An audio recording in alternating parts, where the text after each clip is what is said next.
Fucking hell. Oh.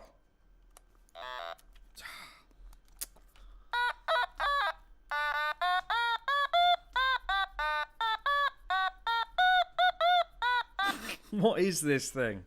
Oh my goodness. Hello guys. And fuck me. I was supposed to start this live show like 2 hours ago, and then everything went wrong, and I was like, oh, shall I bother? But I've decided to do it anyway, because I'm an idiot. A complete fucking idiot. Anyway, how you guys doing? Long time no see. Sorry, I'm still getting the hang of this live stream business. But good to see you. It's been at least 3 months since I did a live show. And a lot has changed since then. Like my hair. And now I'm engaged. Yeah, cheers. 2 things. Number one, let me know where you're watching from. I'm going to try and calm down. I did this thing, right, because I was at this point of indecision. Like, shall I go live or shall I not? I did this military tactic. They call it blowing the bridge, right? Where you send your men over the bridge and then you blow the bridge behind them so they can't retreat. I did that. I drank this entire Boss coffee. So even if I wanted to go home and sleep, I can't because caffeine reasons. So I have to do the live show. God knows how long it'll be. But thanks for joining. While you tell me where you're from, there seems to be a lot of people from Ohio here and a place called Congratulations. Congrats. Thank you very much. Yes. Yes. I got this toy. It's called an automaton from Satomi. Thank you, Satomi.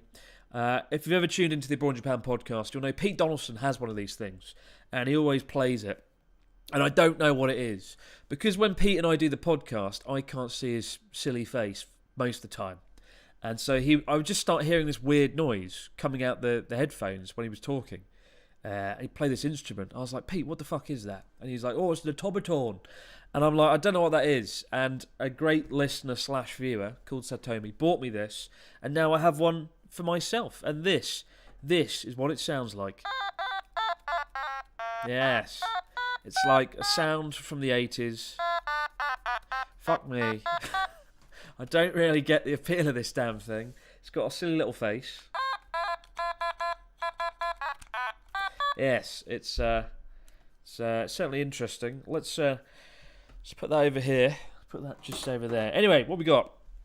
Missouri, Ohio, Singapore, Dave, congratulations, South Africa, Hartlepool. Oh, Hartlepool. It's not Pete Donaldson, is it? No, it's Jack. Romania, Bucharest, Wisconsin, Sweden, all your favourites. We've got a question from Paul who says, "Hello, look, it's Mr. Affable. Congratulations on the engagement." Thank you very much, Paul. Cheers to that. I'm finally engaged to Charlotte. I thought I'd talk about that a little bit today because a lot of people have been asking me about that. Before that, though, we've got listeners, viewers from Boston, Israel, France, Finland, Kent, Georgia, Wisconsin, Iceland, Poland, literally every country on earth here. Zagreb, California, fantastic. Thank you so much for joining, guys. I don't know. I was going to have this. This was going to be like the best live stream ever. I had a plan. I had a game plan, and then it didn't happen. So it's now the worst live stream. So it's all going to go wrong. Set your expectations low, right? And then it can only go up. Black Cat Kitchen says, "Congratulations on the engagement, Chris. Thank you very much." Again, it's crazy to think that happened. Everyone's still listing off where they're from. Here's a question. Adam Powers is from Syracuse. How the hell do you pronounce that? I've always wondered how that's pronounced. Is it Syracuse? Syracuse? I know it's in New York. And I know Tom Cruise is from there, born. So is it Syracuse? I've always wondered. In the same way I always fuck up Maryland and call it Maryland. How do you pronounce Is it Syracuse? Syracuse? The big questions tonight here on the Abroad Japan live stream. Somebody's just written Syracuse again. A bit like Adam, like how do you pronounce it? How is it pronounced? That's the real question. Chris, if Trash Taste go on tour again, you need to be a special guest. I don't think that's going to happen. No matter how much I beg and demand to be a guest, don't think that's going to happen. They're sick of me now. They're sick of me. They've moved on to bigger and better. Chris. It's Syracuse. Syracuse, yes. I had it wrong, like I always get every American place wrong. God damn it. Syracuse. All right. Very good. I recently found out a good friend is from near there and lives there. I won't dox them. I don't want to dox. There's not going to be any doxing here tonight. Don't worry, unless unless I drink all of this and then I dox where everyone lives that I know, including myself. Chris, I have a kanji test tomorrow. Now I have to keep watching. It's 20 past midnight in Fukuoka, and I have school tomorrow. What are you doing? Tomorrow I'm actually going on a road trip with PewDiePie. Should be fun. Don't know if we're filming it. It's more just hanging out. But I should be doing a kanji test myself. My kanji level's just gone down. It's been a disaster these last few years. I really need to get back on the whole learning Japanese thing, because I haven't been on it for a very long time. Chris, what was it like getting engaged? Yeah, it was good. It felt a bit weird. Being a British person, going into a shop to buy a ring, I felt very clumsy. I felt a bit like Hugh Grant in a Richard Curtis film. Like, Charlotte and I were travelling around the UK for 2 or 3 weeks.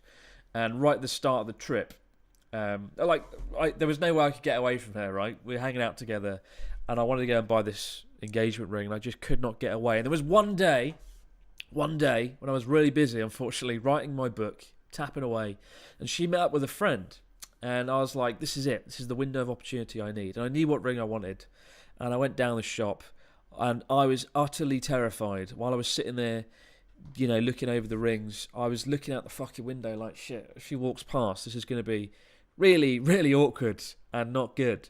Luckily, the shop also sold watches, so I suppose I could have been like, oh, I was buying a watch. But it was really intense and really scary. And it felt really weird going in and buying a ring. You know, I'd played it over in my head a few times how it was going to go down. The original plan was for me to propose in the Lake District, which is one of the nicest places in the UK. Most British people don't go there because, thanks to low-cost airlines, you can go to Spain instead, which is much nicer weather. And Charlotte and I had been to the Lake District before. We loved it, and this time the weather was just unspeakably shit. Every day, rain, crap, clouds. It was awful. It was very British weather. And I was like, look, if I'm going to do this engagement, if I'm going to do this powerful, big, life-changing moment, it has to be good weather. It has to be the right moment. So I bailed on the Lake District. And on one of the last days on our trip, we went to Durdle Door, which is really nice geological wonder. It's like a door made of rock. It's like God put some effort in that day.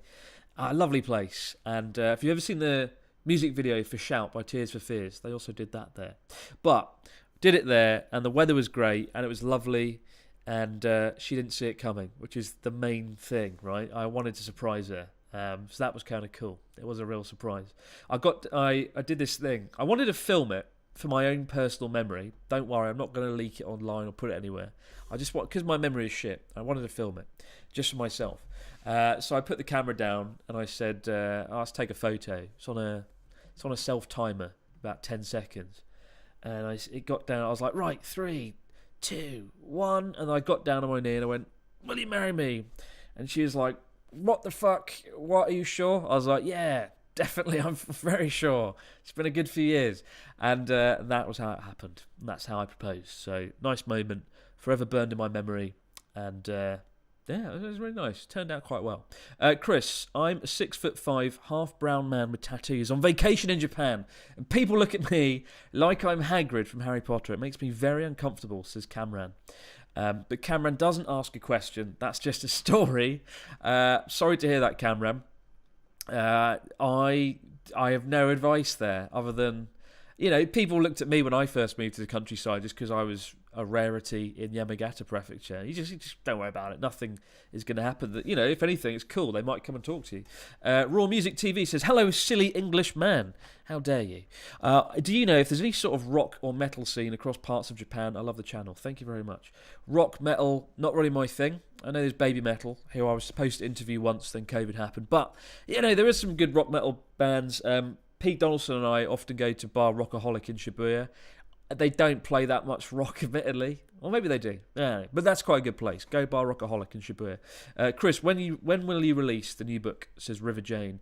I will release the book sometime around June or July, and you're going to hear a lot about it, so don't worry. I'll make sure. I know I'm utterly shit at promoting everything I do, including the podcast. I haven't missed a single week in 4 years, except once.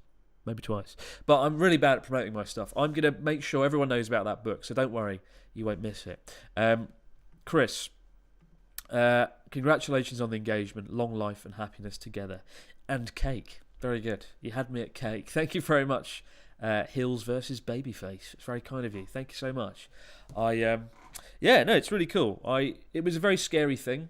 Like, Charlotte was really surprised that I was nervous about it. I was really scared leading up to it.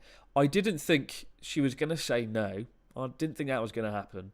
Oh, that would have been a bit shit. But I would have got it on camera. So that could have been a fun moment. Could have shared that online. But no, she said yes. But I was worried. And I don't know what about. This is the thing. Maybe it's because it's such a big life moment, right, that you don't want to screw it up. I think maybe I was worried about, like, dropping the ring down the sink or something, or, like, falling in the sea. I don't know. It's just scary when you're holding an expensive ring and, you don't want to just drop it. Like, one day on the trip, we went fossil hunting. Don't know what. It was fun. Charlotte wanted to go, and I was thinking, put the ring in a fossil, and then she can, like, discover it, right? But then it was raining the hardest. It was like Noah's fucking Ark that day. It was so heavy rain. It was such heavy rain, and I just pictured the ring, putting it in a fucking 40 million year old fossil, and then the rain just washing it off into the sea. So I didn't do that. It could have been fun though. She was like, "Why didn't you do that afterwards?" And I was like, "Well, yeah, shit, maybe I should have done." Good morning from sunny Portland, Oregon, says Burrito Supreme. Thank you very much, Burrito Supreme. Have a lovely morning in Portland, Oregon. Toyota Corolla says, hello, Chris. Greetings from San Francisco. One thing I envy about Japan is affordable apartments. I'm paying $2,800 a month for a converted garage. Jesus, that is bad. I was under the impression America, like, real estate was cheap, but then I guess in San Francisco, LA, big cities, not so much, right? Japan though. Yeah, Japan. They do have a lot of affordable housing. I know, like, we get a rap here for the tininess of the apartments, but at least you can still get a roof over your head, even if it is a very, very small roof indeed. Deskcun says, hello, Pete's best friend Chris. Did you know anyone? Did anyone know that you were planning on proposing? I actually don't think I told anyone. I think it was a real secret. I think I did keep it to myself. Yeah, don't think I told anyone. Maybe like one or two people, because I wanted to make sure that I was getting a ring that was good. I did. I don't think I kept it mostly to myself. And there's a funny story about how I made Charlotte cry in the run up to it, which sounds really bad. But don't worry, there's a funny story to it, and she wants me to wait until we're both together to tell that story, so that's fair enough. I'll leave that till then. But it's a rather embarrassing story on my part. Chris, I'm at work. Thanks for giving me something to do. What, sit and watch a stupid British guy get drunk alone in a room? That's what. Get back to work, goddammit. Get back to work. Michaela says, Chris, congratulations to you and Charlotte. Was there a certain moment that stands out when things clicked, that you knew Charlotte was your ultimate collab? That's right. The ultimate collab. When was I think it's just the test of time, right? Having a relationship that stands the test of time. We've been dating 2-3 years, and just things worked. There wasn't many arguments, apart from when I didn't clean up the sink, or when I'm just a hopeless person. There wasn't many arguments, and I think when you just enjoy someone's company for many years and there's not that many arguments, and it just works. And I think another thing is, when it feels like you're hanging out as a friend, but also a couple. That's the best way. I'm able to talk to Charlotte about anything, and I think that's kind of nice and good, as it should be. So yeah, I think just time, really. You just know after a period of time. Like, I could have proposed after 1 year, and it would have been good, but I just wanted to make sure I paced out right. Chris, do you watch English football, and if so, what club do you support? Also, I love your videos. Good job with the chess boxing, says Sam. I don't like football. It's my least favourite thing. It's probably the main reason I left the UK. I've got nothing against anybody that likes it. I think it's because all of my best friends love football, and that was their thing growing up, and I was always left out. I used to pretend to like Manchester United and be like, yeah, Alex Ferguson, oh, yeah. But like, I couldn't tell you the first thing about it. Yeah, but if you like football, good for you. I've just never got into it, and I never ever will. And I remember when I first moved to Japan, I was like, yes, at last, no football, I'm free. And then in the middle of nowhere in Yamagata Prefecture, far away from civilization, my students had fucking Manchester United pencil cases because Manchester United in the 90s did a tour of Asia, won over Korea and Japan, and everyone loves them. And I remember just sitting there having the students ask me what my favourite fucking football team was. And I was like, no, I've come to the other side of the planet to a rice field and people still play football and love it. There's no escape. There's truly no escape. Anyway, enough about football. John says, I did the Jet interview, Jet program interview on the 2nd of this month. How did you handle the 2-month wait period for waiting for your results? Well, first off, John, well done. I hope the interview went well. What did I do? I think I was bracing myself for failure and not getting on the Jet program and not getting the job in Japan. And what I did was I started applying for other jobs. Like I actually had a job offer to join the EPIC program, which sounds incredible, in Korea. And I got a place on that and I was ready to go if Japan failed. So actually, yeah, I could have ended up in Korea, but then I got the Jet program position that I wanted, and that was history. Sarcastic John says, hi from Liverpool. Your tweet about self-doubt was surprising. Keep up the great work. Congratulations, and can't wait for the book. Thank you very much. I mean, I did do a tweet. Every now and then I do these self-help tweets, Instagram stories, and I don't know why I do it, really. I think it's because deep down I'm a self-help junkie. It's not even deep down. I used to be really big on self-help stuff, and a lot of that's rubbed off on me over the years. And yeah, I don't read anything like that as much as I used to, but I don't know. There's a lot of good books out there on self-help, but and there's a lot of videos I want to make on motivation and anxiety stuff because it's topics that I feel well acquainted with, but it just feels at odds with who I am and my brand in a weird way. So I've kind of avoided them. Chris, when will you release the book? Yep, that's coming out in July or June.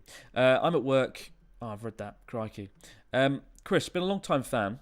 Your Journey Across Japan videos brought me a lot of joy when I was bedridden for a time, like I was getting to travel vicariously. You're an inspiration. Congratulations. Well, thank you very much, Nicole. It's very kind of you. I'm glad you're able to enjoy Journey Across Japan.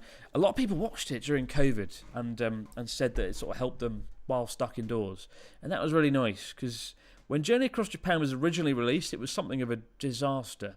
And so it was nice that people could enjoy it afterwards. Chris, speaking of unspeakably shit weather, do you have any plans to do some exploring the UK videos for a change of content? Maybe 2 months in Scotland. I do plan to go to the Isle of Skye this year and have a trek and a walk around there. So yes. Don't know if I'll vlog it though. Haven't decided. Congrats, Chris. As someone who's obsessed with the 80s and the sci-fi aesthetic, I'm quite envious of your set. I'm hoping to get to Japan again this year. Cheers from cyberspace. Well, thank you very much. I do love this set. It's been over a year now since we got it, and I still love it to bits. I'm thinking, so this year, another bit of big news, engagement aside, is that finally going to be moving to Tokyo this year, which is something I never thought I would do. The reason I don't, Tokyo is great, and I spend a lot of time there. All my friends are there. But I'm very much a countryside person. I was raised in the countryside in the UK, and my favourite things about Japan are the countryside, right? The mountains, the beaches, the cliffs, all the beautiful places that a lot of folks don't get to see, sadly.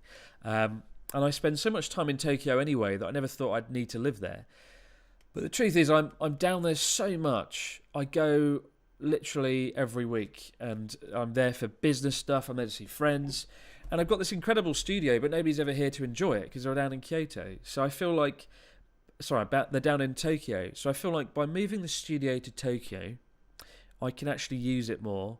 I can spend less time on the fucking bullet train going backwards and forwards between Sendai and Tokyo, and hopefully I can try and find somewhere in Tokyo to live that I like. And but the search is on. I haven't a clue where to live yet. That's another battle to get through. Chris, I'm a member of the 100,000 subscriber club before the first hate mail video. It's cool watching you interact with Connor And the rest of Trash Taste. I love the way I looked like I was about to be sick then. I was like, Connor, raw! And the rest of Trash Taste, but you and your crew are still number one. Oh, thank you very much, Paul. Natsuki and Risotto. Thanks for doing these live streams. It feels good. It feels like the good old days. Well, thank you very much. I do want to do a lot more live streams this year. I do enjoy it when I'm not fucking it up or doing it at midnight like I am now. Yeah. But I do want to do more live streams and probably out and about as well, some IRL streams. Sarah says, Chris, congratulations on the engagement. Can you say hi to my mum, Maria? She really likes your videos and I want to surprise her. Hi, Maria. Have a great day. Happy Wednesday/Tuesday, depending on your time zone. Thanks for watching. God bless you, Maria and Sarah. And remember, drink in moderation. This is strong. Fucking hell. I don't drink strong 0.9%. It's like being hit in the face with a baseball bat. Super Drummer 441. I don't know why I read the awkward usernames out. I'm 6'8". Oh my lord, and I'm quite heavy. How well will I fare in Japan? I'm terrified. I'm going to break everything. Congratulations on the engagement. Charlotte seems like such a great person. I wish you both all the best. No, she's terrible. Pure evil, that girl. No, she's quite good. 6'8" and quite heavy. I think you'll be all right. Just don't, for the love of God, go in a capsule hotel because I can barely fit and I'm like 4 foot fuck all. So going in a capsule at 6'8" ain't gonna end well. And no, I'm not 4'8". I'm sure someone's going to actually take that at face value. Thank you, Tony, for the nice little sticker there. Strange Plains 24 says, Chris, I just watched your fried chicken review video and I decided to go ahead and try it for the first time at a KFC. Good God, does this taste like God's gift to us? Love the videos and the cholesterol. You say your first time at KFC? First time at KFC? What?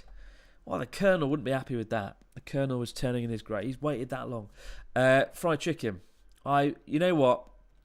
I've left my fried chicken days behind me. I really don't eat it much anymore. Look at this, right? Just to illustrate how healthy I am now. Look at this. You know what that is? Apples. You know what that's? Look at that. Apples. Freshly cut apples in a bag from Lawson. That's what I eat. That's my snack now. Apples in a bag. And that it's not quite as glamorous or funny or fun as Family Mart fried chicken, but it's full of vitamin C, and that's all that matters. Brandon says, Chris, here's $10. Thank you very much, Brandon. If it was either buy ramen for the rest of the month or give it to you, and it was a no-brainer. Been a fan of you and Charles for many years. Can't wait to buy the book. You should have kept the money, Brandon. Thank you very much. You should have kept it and put it towards the book instead. But thank you very much. Franklin says, congratulations, Chris. My girlfriend and I are looking forward to move to Japan, but we miss home. Is there representation of different cultures, specifically Latino, Hispanic culture? Maybe a good idea for a video. There is in Tokyo, for sure. There is. I was going to make a massive generalisation there and be like, yeah, I went to a salsa dancing club in Shinjuku once. You'll be fine. But then I realised just because you're Latino, you might not do salsa dancing. But no, Tokyo is a really great place. There's everything going on there. Like as a Brit, there's lots of British stuff, for example. There's like British comedy clubs, there's British pubs. You'll find something for everyone. It's a great place, Tokyo, the world's biggest city. Lizzie Bridge. I like that. Lizzie Bridge. Says, I'm super hyped to hear about you and Charlotte. Did you manage to go down to Lulworth Cove or the Tank Museum while you were there? We live down the road.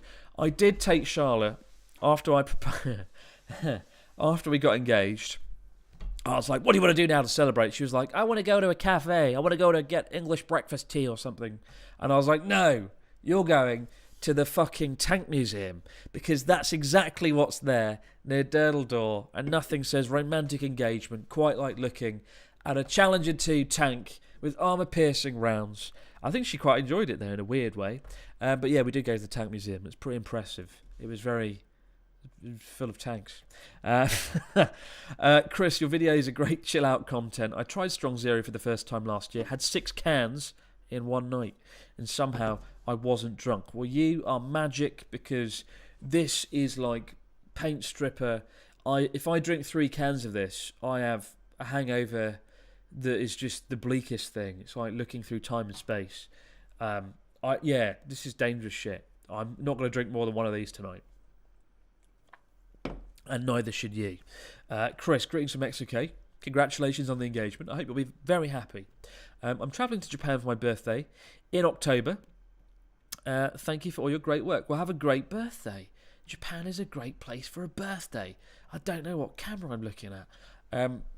Have a great birthday time. What would I do if it was my birthday in Japan? Climb Mount Fuji. Go and do that. But only between the months of July, September and August. Chris, should I study abroad in Japan? Yes, you should. You should study the ways of the Abroad in Japan YouTube channel. But you should also study the language here. It helps. It's good to learn a language in context. I tried learning Japanese when I lived in the UK. That was a disaster. It's just shit. That was awful. Because you just feel like, what's the point? Because I'm not using it. Devon says, my friends and I are planning a month-long trip to Japan. What time of year would be the best? Snow in the north or sun in Okinawa? Which is the best? I'll just say September. Like, the snow's good. Like, the Sapporo Snow Festival, amazing. But generally, I'd say just come September, October. It's the best time, best temperature. Lots of cool things going on. Chris, I mentioned you in my interview I mentioned you in my interview for the JET programme, and I said you focus on culture, food, etc., rather than anime manga, and I like that, says John. Well, John, fun fact, a friend of mine worked on the JET programme doing interviews for applicants, right? And he told me the best and the worst applicants they had for the JET programme put the Abroad in Japan channel down as a reference, as a reason for wanting to move to Japan. Now, I don't know whether to take that good or bad, be humble, be disappointed, but I don't know if I would put the Abroad in Japan channel down as a reason to want to live and work in Japan on the JET programme. I don't know if that would go down well. I feel like it's not a good enough reason. And if any of you are watching this wanting to come to Japan on the JET programme, teach English, don't put me down. I don't recommend it. I don't feel like it's a strong enough reason. Like, I like a British guy who gets drunk alone in a room. That's why I want to go there. Although I do the culture and I do the food. Chris. Oh boy. I want to say a quick thank you. You and your videos motivated me to finally take the step to going and studying Japanese in Sapporo for 6 months. Well, that's nice. Good luck to you. Good luck. And Sapporo is a fantastic place to learn as well. Congrats, Chris. I can't wait for the new journey across Japan. Thank you very much, Wazid. It's going to be a good series. It's going to be a different series.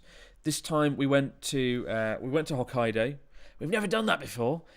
But we went to a part of Hokkaido that nobody really ever goes to. Went to the east and saw some pretty cool things. An ice village, a steam train, an ice-breaking ship, to name a few things.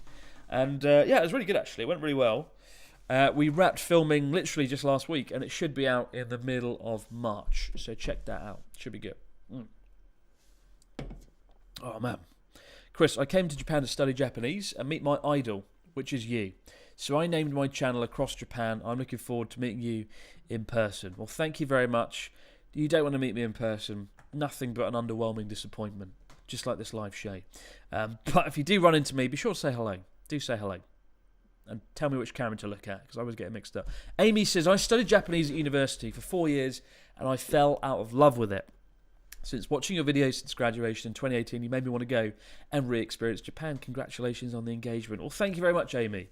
I can't imagine what studying Japanese at uni must be like. It must be quite taxing, and textbooks, and so I get that. I don't think I could ever study Japanese in that environment. The best way is to try and find a way to get here and do it in the country, I'd say. Chris, congratulations on the engagement. I'm recently engaged too and can finally have my honeymoon in Japan. Well, congratulations, Amber. Have a fantastic honeymoon in Japan. How did you get engaged to? How did it go down with you? Chris, have you ever had umeboshi and do you like it? If so, how do you like to eat it? I want to try it and I don't know if I should try it in brine or in snacks. Umeboshi are sour plum sweets. They taste like crap. I hate them. But in a weird way, I like them in sake. I love umeshu. It's just so damn good.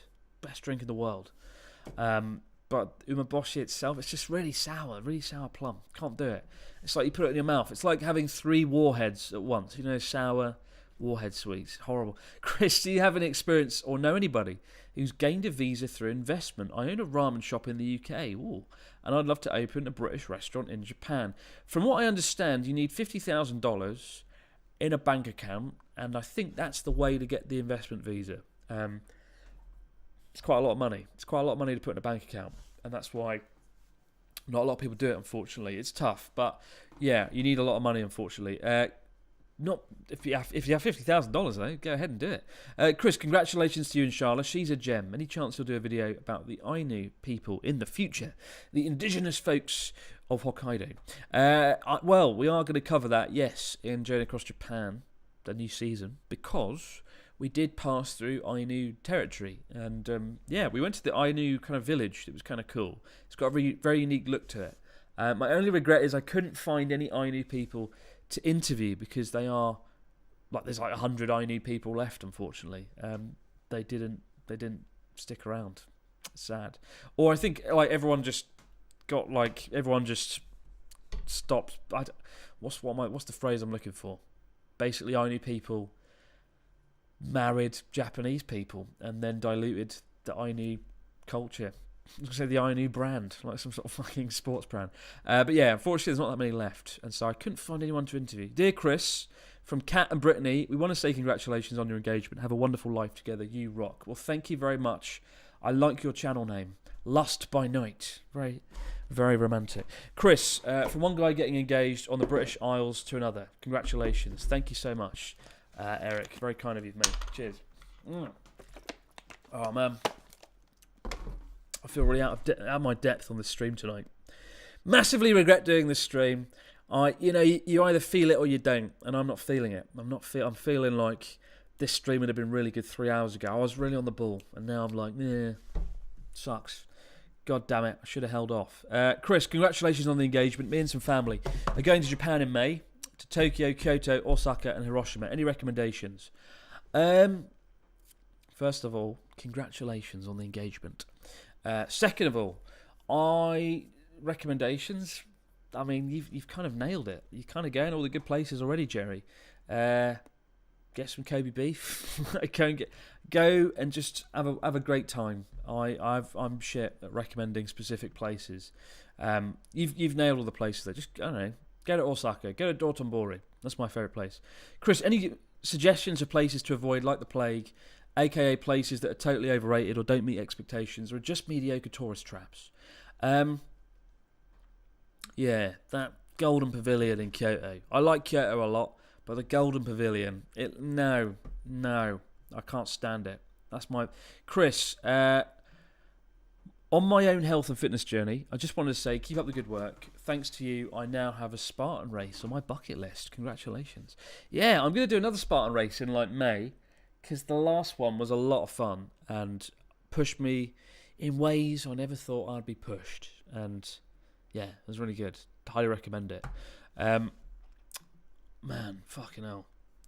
I think that the moral of the story tonight: don't stream at midnight when your energy is like, it's not a good idea. The reason this took so long is because I was trying to set up like 4 different cameras at once and have like this incredible live show, when really I should have just had 2 cameras like I am now. But if you look over here, check this out.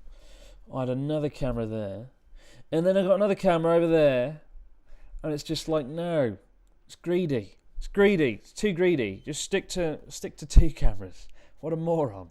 Fucking hell. Bring out the automaton. I don't really get this thing, right? Look at this. Oh, wait. No, I thought opening the mouth, changed it. It doesn't. It doesn't do anything. What why would people buy this? I mean, to Satemi, who gifted me this, thank you very much. But I don't get it. It's like a toy you would have in a stocking in 1993. It's a bit weird, isn't it? And what I can't work out is how it works.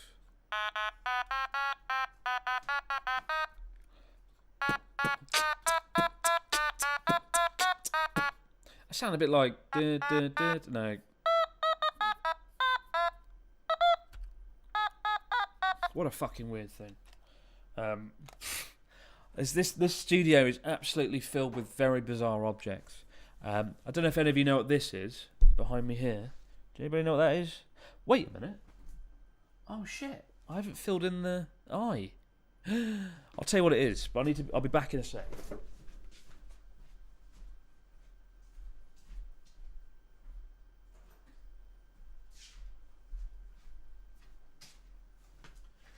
Alright, I'm back, and I come with a pen. By the way, guys, a lot of you are doing the super chat thing, which I'm very grateful for and very kind, but please don't feel obligated to do it. And also, it means I've got to rapidly fire the questions.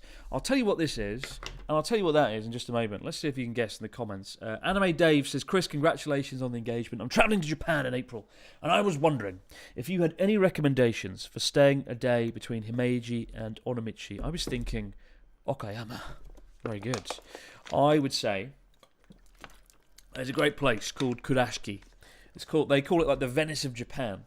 And it's got lots of like waterways and lovely streets. I did a video there called I Tried Being Vegan in Japan for a Day. And it's fucking beautiful. And not enough people know about it. So Kurashiki. Check out that video there and it'll do it justice. That's where I would stay. Good luck to you, man. Congratulations, Chris. I just heard about you looking for Ainu people to interview. I heard there's an Ainu restaurant in Tokyo called Haruko. Maybe go and check them out. I will do just that. I'm actually going to ask the all-wise and all-knowing Ryotaro if he knows anybody, because I'm sure he does. Chris, I'm glad you started late. I've never caught a stream from the beginning. Killing it as usual. Literally. Thank you very much. Thank you very much, guys. It means a lot. Even though I'm dead. I'm really fucked up by starting this stream late. I'll be going to Okinawa, Chris, says Marshall, for 8 nights over Golden Week. I booked a long time ago with mates. Wait a minute. Did you say Golden Week? Oh. One of the biggest holidays in Japan, where the entire country rides a train, and it's not fun. A friend of mine, I told him to cancel his trip during Golden Week, and he's moved it to October. I can't recommend it. Anyway, what's one place you might recommend for us to go? I would recommend, Marshall, that you go and hide under a duvet for a week. Golden Week is just such a busy time. Every shop has a queue. Every restaurant has a queue. Every train is fully booked. Every plane is just shit. I hate Golden Week, and I don't ever recommend coming here. And Golden Week's like the last week of April, first week of May, generally. Or it might be the second week of May. Chris, congratulations on the engagement. I have a maths test tomorrow, and I'm slowly dying from it. So this is a nice breather before hardcore studying. Oh, shit. I hate maths. The British Prime Minister, Rishi Sunak, recently said he wants to make everyone do maths until he's 18, which I think is a shit idea because people are very different. My brain doesn't work mathematically. There's nothing up here that works when it comes to maths. I'm quite a creative person. I'm quite good at imagination and daydreams and all that shit, but I can't do maths, and no. So I don't envy you, but I wish you the very best in your maths test. Learn that maths. And I think one of the problems with maths is no one ever tells you why it's good when you're at school, when you're 14. If somebody had told me I could build the Burj Khalifa or build a bridge, and then maybe I would have been like, yeah, maths is good, but they didn't. Instead we did algebra, and it was shit. Chris, these super chats will pay for the wedding and the move. We send them with love and support. Well, thank you very much, Brandon. Please don't feel obligated, but I appreciate it. And the wedding, oh, God, wedding. I used to work... I've got to get to the pen and the story of this in a minute. But weddings. I don't overly like weddings just because I worked on about 150 when I worked back in the UK at Leeds Castle. And I hate weddings. But I'm going to make sure that my wedding's good in some way, shape or form. It's going to be really good. I'm going to make sure of it. Chris, I'm planning on visiting in October. During day trips, do you know if there's a service that could watch over our bags while we wander around? Not vending machines, lockers. Put them in the coin lockers at stations. That's what I do when I go down. I don't think you can either put them in the hotel and they look after them, or just stick them in a coin locker. You'll be fine. Jack says, congratulations on the engagement and the 5-year podcast anniversary. Yes, thank you very much, Jack. I can't believe it's been 5 years since we started that crazy fucking podcast, but we've come a long way. Thank you so much for the kind words. All right, let's take a look at this thing. Oh god. Alright. It's time for some cultural knowledge with Abroad in Japan. Somebody's going to fucking take that and make a fucking song out of it now, I'm sure. So this is called a daruma. And it looks like the sort of person you don't want to meet down an alleyway on a Friday night, and he's like, roar, roar. It's not the most flattering thing, but a daruma, it's like a sort of a lucky charm of sorts, right? And what you're supposed to do is you draw one eye. I don't know if it's a specific side. I hope not. Help me out here. Anybody know what side you're supposed to do it? You draw an eye on one side. You make a wish, and when the wish comes true, if it comes true, which it probably won't, you draw the other eye on the other side. And yeah, but I realised I haven't done it, and I haven't done the wish. I haven't drawn an eye on, so I've got to do that now, and I've got to make a wish. But what's the wish? And somebody said the left eye. I've got to do the left eye. Right, good. Thank you for reminding me. Chris, you look drunk. I'm not drunk. I'm just fucking tired. I'm not remotely drunk. I'm just bloody tired. But if I drink all this, I might be. Because this stuff hits you like a train. Alright, left eye. Right, what's the fucking wish? I can't tell you what the wish is, right? No, I can't tell you. Somebody says it looks like Connor. Yes, it does, doesn't it? It's actually more attractive than Connor, I'd say. What's the wish, though? Got to think about that one. Chris, congratulations on the wedding. Do you recommend any books or apps that I can use to learn Japanese? I'm adopted from Shizuoka Prefecture back in 1998, says John Mitchell.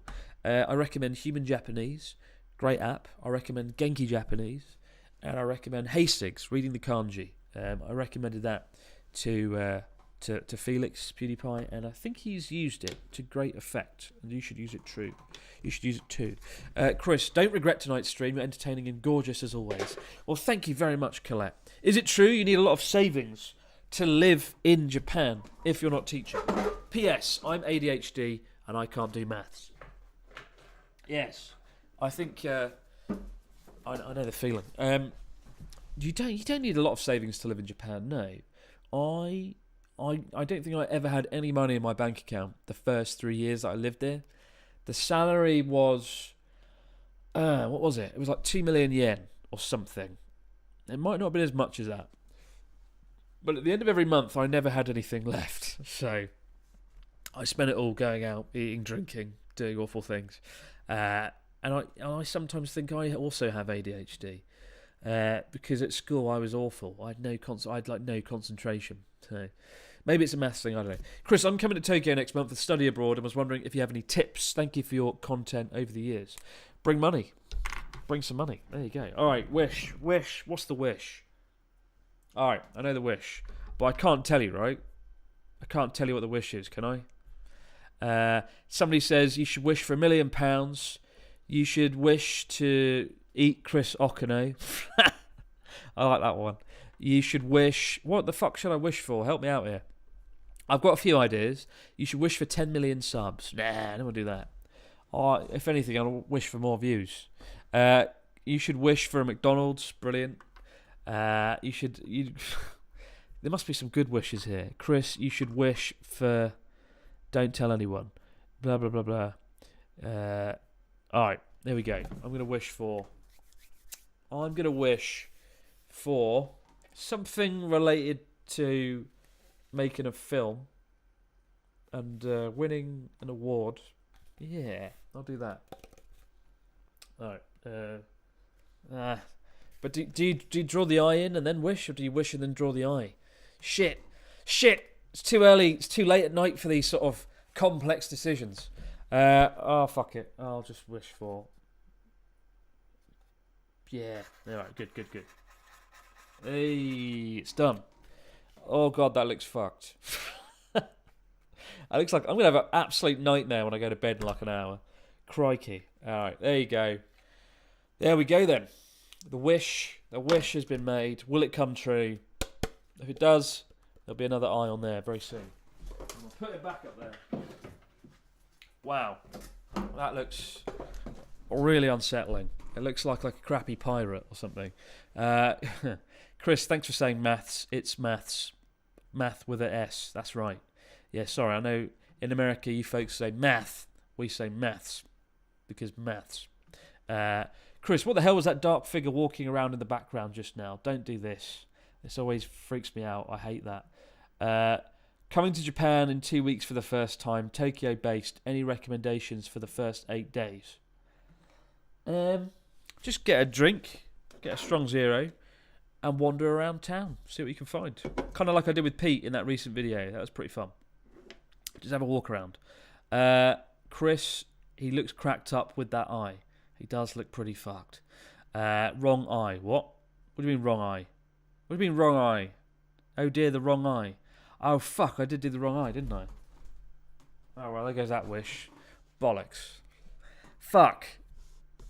God damn it. So you told me the left eye. This is your fault. Somebody told me it was the left eye. Stephanie says, congratulations to you and Charlotte Chris. She's never looked more beautiful. Absolutely. She's doing... I know she's had the old thyroid thing, but I think she looks as good as ever. And I get it that there's always comments online. Like in Charlotte's recent video, she talked about how people are annoying about thyroid stuff. All I could do is be nice and supportive and just be nice, really. I can't imagine how stressful it is having a thyroid removed. I still can't believe she did that. She went all the way to America and had it done, and fucking thyroids, bastards. Why can't they work? American maths is simpler than British maths because we only have one. Says Paul. Very good, Paul. Very good. I'm actually using Human Japanese right now to study Japanese. It's been great the last few months. How has recording been now that Japan is open? And that's a very good point. I think last year I had a bit of a rough ride for the simple reason that I had a bit of a rough time last year because I was getting really worn out with not being able to make certain travel videos, right? Because the whole COVID thing in Japan, they're sort of not letting foreign tourists in. Torrent forests? The whole not letting foreign tourists thing in kind of made me have a lot of issues with making travel videos. I didn't want to be like, wow, guys, look at this amazing place that you can't visit. Whoa. And it kind of got to me after 3 years. So last year, I really did struggle with making videos about travel and stuff. And I think that's why I doubled down on the fitness journey to some extent. That and the devastating health report. But now that things are open, things are back to normal, it's very exciting. And it's already been a really good year so far. And I think this is going to be a great one. Chris, nice haircut. Thank you very much. I appreciate that. I went to the hairdresser, and after he was done, when they get the mirror and they're like, we're finished. I was like, oh, great. Are we sure we're finished? It feels like there's an awful lot of hair still happening here. But no, yeah, apparently it's a haircut. Stylish, isn't it? Does need a bit of a brush, though. Chris, congratulations on your engagement. I might have missed all the content you've dished out so far. Favourite season in Japan and also favourite season in the UK. Favourite season in Japan, October. Favourite season in the UK, December, just because I love Christmas. Thank you, Chris, for being nice. Thank you. Chris, I'm from Canada. You inspired me to come to Japan, learn Japanese, and now I'm studying in a culinary school in Osaka. I hope we meet one day and grab a drink together. That's amazing, Damien. Keep up the great work. I never hear about folks coming to Japan to do culinary school. That's pretty badass. Awesome. I hate that I said badass like an American there. What's happening to me? Badass. But that doesn't really work, does it, in a British accent? Quite a badass. Badass. No, it has to be badass.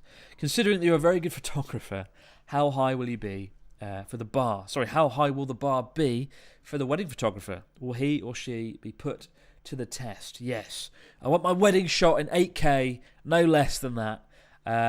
No, I don't know really. I'll probably be shot on iPhone. Chris, you're supposed to do the left eye, his left eye, not your left. Oh yeah, shit. So I did do the left. Fuck. Left eye. All right. See, this is why you shouldn't do it at midnight. This is why you shouldn't draw fucking eyes on weird creatures at midnight. Congratulations on the engagement, old chap. I just booked a 2-week trip to Japan right after Golden Week, believing that things would be especially calm after the holidays. Was I correct in thinking this? Well, yes. You were correct. After Golden Week, things die down, and that's a good time to come, actually. Chris, I'm moving to Japan for a year in September to study Japanese. Do you have any suggestions on what to do, since I already know all the hiragana and all the katakana? Well, you're just bragging now. You're just bragging, Luna. Get on with kanji. Only 2,200 characters to go. Get on with it. Huge congratulations to you and Charlotte, Chris. My wife and I wanted to say thank you for the videos. You got us through the past lockdowns. Come climb a mountain in Scotland. Well, as I said earlier on, I do want to go to the Isle of Skye and have a good old hike around there. So I'm going to make that happen probably this summer. Chris, do you know if I can... what's that? I can work in Japan during a 3-month stay without applying for a work visa, as I won't be working for a Japanese company. I don't know. That's a subject I am not overly acquainted with, but probably not for visa reasons. Chris, congratulations on your engagement from Sydney. Here's a little drink on me. My partner and I are planning to go to Japan in June, and it'll be our first time. What's your opinion on Japanese tour guides? I'm sorry, that was awful. Truly awful. Sometimes my Australian accent's great. For the most part, it's just shit. That was more like a Joey the Anime Man impression gone wrong. What was the question? Crap, I've lost it. Shit. Oh no, what was the question? I got so excited trying to be clever and do an Australian voice that I've not... Oh, shit. Alright. Yeah, I've lost it. Shit. Sorry. Don't know what the question was. No. But at least you got a great impression in Australia. I love the show. Been watching for years. Keep up the fantastic work. I'm curious, what's the pink phone looking thing behind you? Where did you get it? That's a payphone. It's an actual operational payphone, I'm told. I don't have a phone line in the studio that I can connect it to. So can't really use it. But you can pretend to dial it. And there's lots of stuff in there that I can't show on the camera because I don't want to get demonetized. But you can kind of see.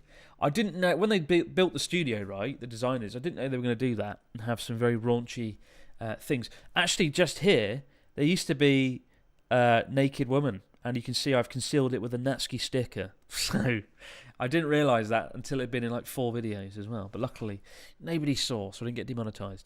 Chris, I just got back from a month-long trip to Japan a few days ago, and I can't wait to go back. Congratulations on the engagement. Thank you for the great content. Thank you very much, Jack. Chris, loving the videos. Do you have any horror stories about letting Natsuki cut your hair? Natsuki has never, ever cut my hair, and he never will. It's his wife, Asami, who does the hair cutting. Natsuki does hair dyeing, which is a very methodical process. He's very good at it. Despite being a bad boy rock star, he's very good at dyeing hair. And one day, in the not too distant future, he'll probably have to dye my fucking hair because I've already got grey hair coming along. I'm not even 33. Why have I got grey hair? Chris, I've watched your videos. They've helped me through some hard times and motivated me to move to Japan one day. Thank you for everything. Well, thank you very much, Luca. That's very kind of you. Chris, I'm moving to Japan, and it's going to be good. Awesome.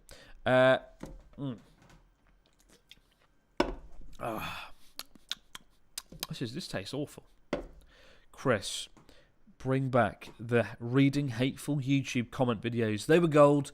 Or does everyone love you now? No, I've got some hate videos. I've got some hate comments. Let's have a look at some hate comments. Let's see what we can find. I'm going to use the miracle of technology to show you some hate comments. And by technology, I mean my phone. I don't get that many hate comments now, though. Life is good. People have become nice. And I think YouTube also has formidably powerful filters that remove a lot of the hatred. I did get a lot of hate back in December on Facebook, of all platforms. And that was because a company basically takes my videos, chops them up and puts them on Facebook, on the Facebook page. And it's cool because it means I don't have to upload there, they do it all for me. It's wonderful, it's magical, I love it. But, there's a big but. What I found is, one time, as you might recall, back in December, I did a video called 12 Things I Hate About Japan. And at the start of the video, I prefaced it by being like, well, I love Japan. It's actually quite good. But here are some things I don't like about it, right? As you always have to. And what this company did is they chopped the bit off where I said, like, I like Japan, I loved it, 10 years, it's been a great place, here are some small criticisms. They got rid of that bit, and what they put up was just the clips of me ranting about how much I hate Japan. So it looked like, just like a bitter British man who lives in Japan even though he hates it. And quite understandably, to some extent, I got a lot of hate from there, and now we're going to read some of those out. For example, let's see what we got. What's a good one? Somebody, I'll use this camera. We'll switch to super duper close-up mode. Somebody wrote, this is supposed to be an insult. It's so shit you can't even see it. Weak man. What can I say? A weak man. I'm a weak man. It doesn't sound like an insult, does it? As in weak man. It sounds like somebody who just loves time, the concept of time, and the concept of the week. I love weekdays. Weak man. What can I say? Fucking weird. Pretty cool name though. That's a cracking name, isn't it? Look at that name. Except you can't. It's Gydrus Rupsis.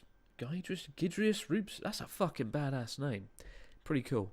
Let's switch this to manual focus. And then I can do this. And get ready for more comments of hate. They're quite amusing. Shit. They're on Facebook. Oh my god. This is a terrible idea. Alright, here we go. This one's from London Kettle, who says, the only thing I hate about Japan is the people that complain about living there. Nobody's forcing you to be here, you know. Be a little bit more positive and open-minded as you're a guest in this country. I'm a guest. A guest. I'm nothing more than a guest in Japan. Should rebrand to a guest in Japan. Bradley, nah, it's a rubbish one. I like this one. This is a cracker. Jock. Fucking hell. Jock JD Don says, that ain't your country. If you hate it, something there. Oh, you didn't like something there. What a head fuck. Then why don't you leave and go back to your home country rather than come and cry here in media? You are making some... Fucking hell. You are making someone home country look bad. This was your main mission? Oh, God. This was your main mission? That's a pretty fucking... I like that. I'm going to have to put that in a video. This was your main mission? It was. This was my main mission. To come to Japan and cry in the media. I love that. Oh, my God. And then there's just a mega comment. Remember Johnny Depp's mega pint? Get ready for a mega comment. I'll read this one out in a minute. This is a cracker. You're in for a treat. Before that, though, let's dive into the comments. I'm going to cry in the media. Chris, Charlotte mentioned you'll move to Tokyo. What will happen to the studio? We're going to burn it. We're going to burn it to the ground. Going to get some petrol. No, we're going to move it. We're going to move it. This is a professional film grade set, believe it or not, and thus it can be moved. It can be moved to Tokyo at great expense. I dread to think how much, but we're going to move it and we're going to expand it. I'm going to make it bigger because I was talking to someone earlier about how I love this studio and how I don't know how long I'm going to be able to do this, right? You don't know what the future holds. You don't know what lies around the corner. And while I'm in this position, doing YouTube, having a relatively successful career, I want to build a bigger studio. I want to make it like the coolest studio ever. And it's already pretty fucking awesome. Make no mistake about it, even though I can't speak. The studio is a lot better than I am. I do think it could be bigger and better and more exciting. What should we do, though? What should we do with the studio? I'm open to ideas. Should we make it? What else would we have here? You know, open to ideas. But yeah, we're going to deconstruct it, move to Tokyo, and live happily ever after. Chris, I adore your videos, says Mary. Thank you very much, Mary. Finally going to Japan soon. I'm planning to do just day trips to other cities like Kyoto. Is that sensible? No, Mary, it's not sensible. Unfortunately, Tokyo and Kyoto are a little bit too far apart for a day trip in my book. Go to Kyoto, stay the night there. have fun, enjoy it. Spend at least one night in Kyoto. If you want to do day trips, go like Nikko, just north of Tokyo. Go to Mount Takao, which I went to recently with Joey. That's good, lovely climb. Chris, love your show. What will happen with your studio? Sorry, I've read that out already. Chris, what will happen to your cool studio? Lots of questions about the studio here. Yeah, don't worry, guys. It's going to be good. Don't you worry. Chris, as you and Felix PewDiePie hang out more often, do you think you'll ever play D&D? Is that Dungeons and Dragons together? Also, how have the cat allergies been? First of all, if D&D is indeed Dungeons and Dragons, I don't know the first thing about it, but I'll be up for playing it. And second of all, it seems my cat allergy has gone away. Spending time with cats sort of has built up some sort of immunity. I don't know if I've made that up or not, but yeah, I seem to be quite good now. Chris, a big wedding or a small wedding? Also, what day should I clear to attend it? Laugh out loud, says Jersey Traveller. Well, it's going to be, I don't know, probably I always wanted to do a small wedding because I didn't like the idea of having this day where like all eyes are on me and friends and family are there. But the more people I talk to about the wedding and the more I think about it, I guess it makes sense to have a big wedding because it's going to only happen once. It's going to happen once, and yeah, so why not do something good and big and have every friend and family member there all at once? It'll probably be in the UK. Just because that's where a lot of friends and family are. Hopefully I can encourage people like Natsuki and Ryotaro to fly over from Japan. Natsuki will probably charge me a small fee, as he always does. Chris, can you pay for the flight? I'd pay for Natsuki. I'll pay for him. Don't know about Ryotaro. Probably not him. But yeah, it's going to be a good wedding. Chris, I've just got back from my trip to Japan. I spent 4 days in Sendai, visiting places you've covered, like Geibike Gorge, Matsushima, Yamadera. It was fun, hectic and snow-covered. Yeah, if you got here last week, there was a lot of snow. I hope you had a great time, though. Not enough people come to Sendai, and so you're in the minority. I hope you enjoyed it, though. Chris, good to see you streaming again. Have you seen a channel by the name of Vagrant Holiday? It's a guy who goes to different countries and sleeps in a bush. He did a video in Japan a while back. Does he literally sleep in a bush? I've got to check this out. A Vagrant Holiday. I mean, the world is crying out for bush fucking... Really? What is that? That's a pretty badass logo. Look at this. I like that. That's pretty cool. Vagrant Holiday. There you go. If this is indeed the channel. Fucking hell. Where's this bush?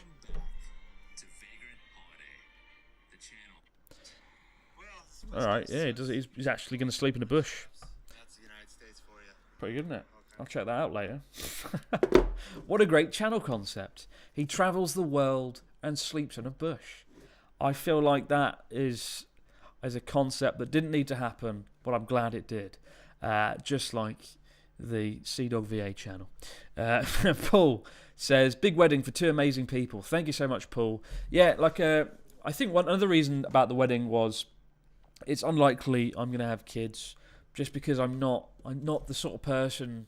I don't think I could really have kids. I don't think I could handle it as a very anxious person who's always just shit about, like, it's a nightmare with the cats, let alone kids. So I don't think I could have kids. I'm also a very selfish person. I think if I had kids, I'd be like, fuck you stole my dreams. I want to do things and I have to look after you. And I don't think that's a good environment to bring a child up in. So instead of having kids, I'll just spend any money I saved for my imaginary children. I'll save that on the wedding. And Charlotte is on the same boat. So, yeah, I don't think we'll have kids, but we'll have a good wedding instead. Thank you very much. Chris, did you ever find good cheese in Japan? I did, actually. There's a foreign goods shop round the corner, and they sell decent cheddar cheese from New Zealand, I think. It's pretty good. All right, let's read this hate comment out, because it's cracking. It's so good. It's such a long comment. I'm going to have to put it on screen using technology rather than me hold it up to the fucking camera. I'm too lazy to hold the phone up. I'm just going to put the comment on screen. Let's have a read. So, if you're just tuning in, this is making up for the lack of hate comment reading videos we've had recently. Oh my lord, that's massive. This is a cracker. All right. bit of context for those that you missed it. A video went up on Facebook where I looked like I didn't like Japan, and I was ranting about how much I hated it or something, and people weren't happy. And Boondock Saint says Japan has rebuilt itself after being almost completely destroyed by nuclear bombs. I take my hat off to them. Well, first off, it wasn't completely destroyed. Although 2 cities were completely destroyed. It was bad. They have achieved so much in a short space of time. Give them a break, for God's sake. Give them a break. They hold no resentment to anyone for that tragedy, and today are one of the closest allies to the ones that almost destroyed them. Yeah, that's true. You will not find greater forgiveness than this anywhere else on the planet, but instead, you choose to mock them. Yeah, do I? And talk about things you don't like about them, to paint a bad picture of Japan in order to influence your views onto others. This is insane. This is literally... I did a video where I talked about how I didn't like Moss Burger because the burgers are objectively shit. And now Boondock Saint is bringing up nuclear war. And it's just like the dichotomy of me whinging about burgers and all-out nuclear war. The Japanese are doing their best and trying their best. Instead, why don't you talk about how great Japan is and its people for their achievements? This is very much in line with the, what did I call it? Last Samurai Syndrome. Remember, you might have seen a video where I talk about Last Samurai Syndrome, where you get very bizarre sort of foreign folks like this who have likely never been to Japan or set foot within 5,000 miles of it, but weirdly feel only they can defend the country from itself and from the world. And I find this comment just utterly ridiculous. But there you go. I don't like Moss Burger, but I don't think it's all a bit weird. It's oh god, it's so weird. Creeps me out. That's the snap back to reality. Yeah, get me out of here. Fucking Last Samurai Syndrome. Seriously, Chris. I'm going to the bar. You're going to open in Kyoto. I've been looking forward to it. Yes, come on down. That's right. Opening a bar in Kyoto in 4 days' time. For those of you that missed it, I am opening a bar. It's going to be a disaster, just like this live stream, but probably even more of a disaster. Let me see if I've got some artwork for it. You might be wondering, wait a minute, a bar? I didn't hear about this. I hate you. Give me my money back. But wait, give me a break. Hold on, let me explain. So I'm opening a bar in Kyoto, and I'm trying to find the photo, the artwork from my Twitter thing. Here we go. Yes. Boom. I'm still working out how to learn how to stream. There we go. Check this out. Yeah, look at that. Look at my face. Look at me looking like a dickhead. Abroad in Japan presents Abroad in Japan in Kyoto. In Gion, of all places. So yeah, a friend of a friend has a bar that's been shut for a while, and he was like, do you want to take it over for a week and do something with it? And I was like, fuck yeah, count me in, sake, let's go. Bit like tonight. But we won't be serving strong zero. We'll be serving something better than this. We'll be serving actual real sake and umeshu plum wine. It's going to be good. Unfortunately, we had to do it as a ticketed event. Because there was a lot of demand, which is cool, but we only had 5 days at the bars open, so we've had like 3 or 4 different time slots for each evening. So there's only going to be like 100 people that get to experience the bar in person. I wish it could be more, but we are going to be live streaming it. We are going to film it and document it all. So at least the next time you see me doing a live stream, it'll be in a bar. I'll be spilling sake all over the fucking camera. It'll be good. Good quality content. And I've just learned, literally an hour before starting tonight's live show, that the great Natsuki, the great Natsuki, is going to come on down and put in an appearance. So, depending on what day you're there, Loft 555, you might get to meet Natsuki, or Charla, or American Pete, or maybe even Connor, if he wants to come. Chris, yes, Moss Burger is so underwhelming, says Marshall. Will Marshall give the Japanese a break? Nuclear war, whatever it was, that comment, fucking hell. Mossberger, no, don't go there. Chris, instead of making the studio bigger, make it a place for a podcast. You could be the next Joe Rogan of Japan, if that interests you. Thank you for the great content. We love you. Thank you so much. You know what? I am actually planning on doing another podcast in the studio. I'm not just stolen your idea. Don't worry. I'm not going to, so I don't have to give you any money or any fees. I have actually got a plan for another podcast or another series that's going to be in the studio. And that's another good reason to move to Tokyo for that. And more on that later. So there's a lot of good things happening this year. We've got a bar. We've got an engagement. We've got a bigger studio. We've got another podcast. We've got Journey Across Japan. We've got some other stuff. It's really going to be a fucking awesome year. It's pretty exciting.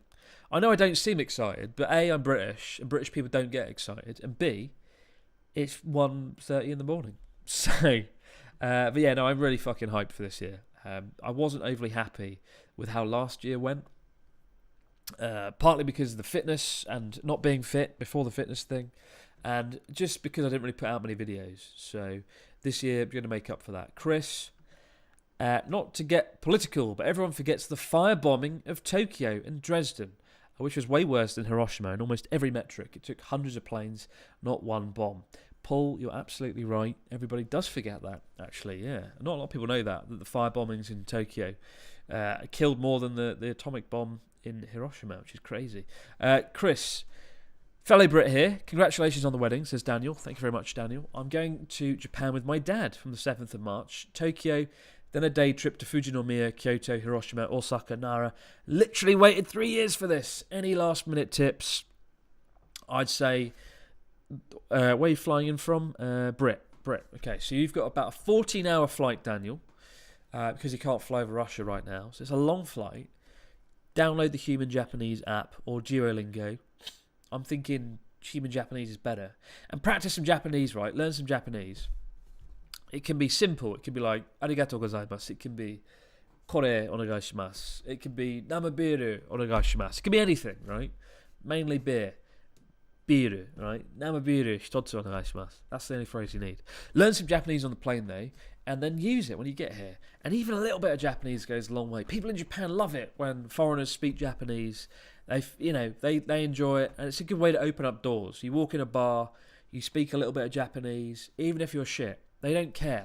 They're just happy that you've made the effort, right? So just say anything and use that 14 hours wisely. Or download all of Journey Across Japan and watch that on the plane instead. Either and or. Coming in Japan in 2 weeks, Chris. Going to be in Tokyo. What do you recommend to wear around that time? Has it been warmer recently? Also, congratulations to you and Sharla. If I run into you, I'd like to buy you a drink. Well, thank you very much. And if you do run into me, please do buy me a drink. Go for it. What's the question again? What do you reckon wearing? In March in Tokyo? Wear a long sleeve top. Wear this, right? Wear this. It's still a little bit too cold for t-shirts in March. Chris, shout out to the patrons. Join us with memes and behind the scenes. What more could you want? Thank you, Amy, for reminding me. Yes, join the Abroad Japan Patreon. Available right now for $2 a month. You get access to 50 behind the scenes videos, and every episode, most episodes, 90% of episodes, come with a behind the scenes Patreon video with outtakes, bloopers, and deleted scenes and commentary. Check it out. It's good. And thank you, Amy, for literally paying for a live chat to remind me to do that. Thank you. What's that noise? Really loud noise. A bit creepy. Chris, congratulations. What a power couple. Thank you. I am a power couple. You both are amazing. My first video of yours was the North Korean missile, and hers was eating bread. So you're both great together. Cheers from Seattle. Yes, nothing says romance quite like a North Korean cruise missile, intercontinental ballistic missile, and a loaf of bread. The dichotomy of YouTubers and content. I've come a long way since then. I haven't, have I? Chris, stop playing with us and open up a family mart. Again, congratulations. Te amo, Japanese spy man. Thank you very much, Benito. It means a lot. It's very kind of you. Oh, man. I do wish. What's this? Ghost in Japan. What the hell are you on about? Oh, the noise, yeah. Isn't it creepy? I heard a really loud noise. It was like a gust of wind or a fan on full power. Very odd. Oh, I do like doing live shows. I still feel a bit like weird being in a studio at like 1 a.m. doing this. It's a bit creepy, a bit scary. Ugh. Yeah. Chris, I've been to Japan twice, and I was supposed to go a third time in March 2020. I just turned 30 recently, though. Do you know any folks who moved to Japan later in life, and do they have any regrets? I think I've met a few people that moved here in their 40s, and they loved it. You know, a lot of them always wanted to live here. So coming here after all that time had passed, they sort of appreciated it more. So don't be deterred. Do come on down. Enjoy it. And 30, you know, you're still a young man. I'm 33 this year, and it's shit.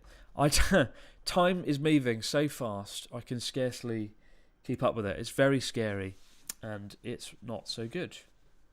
But I'm actually, weirdly, I look better now than I did a year ago, so that's kind of encouraging, and that's cool. It's never too late to turn it around. It's never too late. Write that down. Put it on the wall. Don't do that. Chris, I'm the culprit who created the fan page on that little app you hate so much. I love seeing new reactions to your older videos. Thank you for sharing your life. I hope you have kids, says Taylor. I'm assuming that's the TikTok page, right? Am I right there?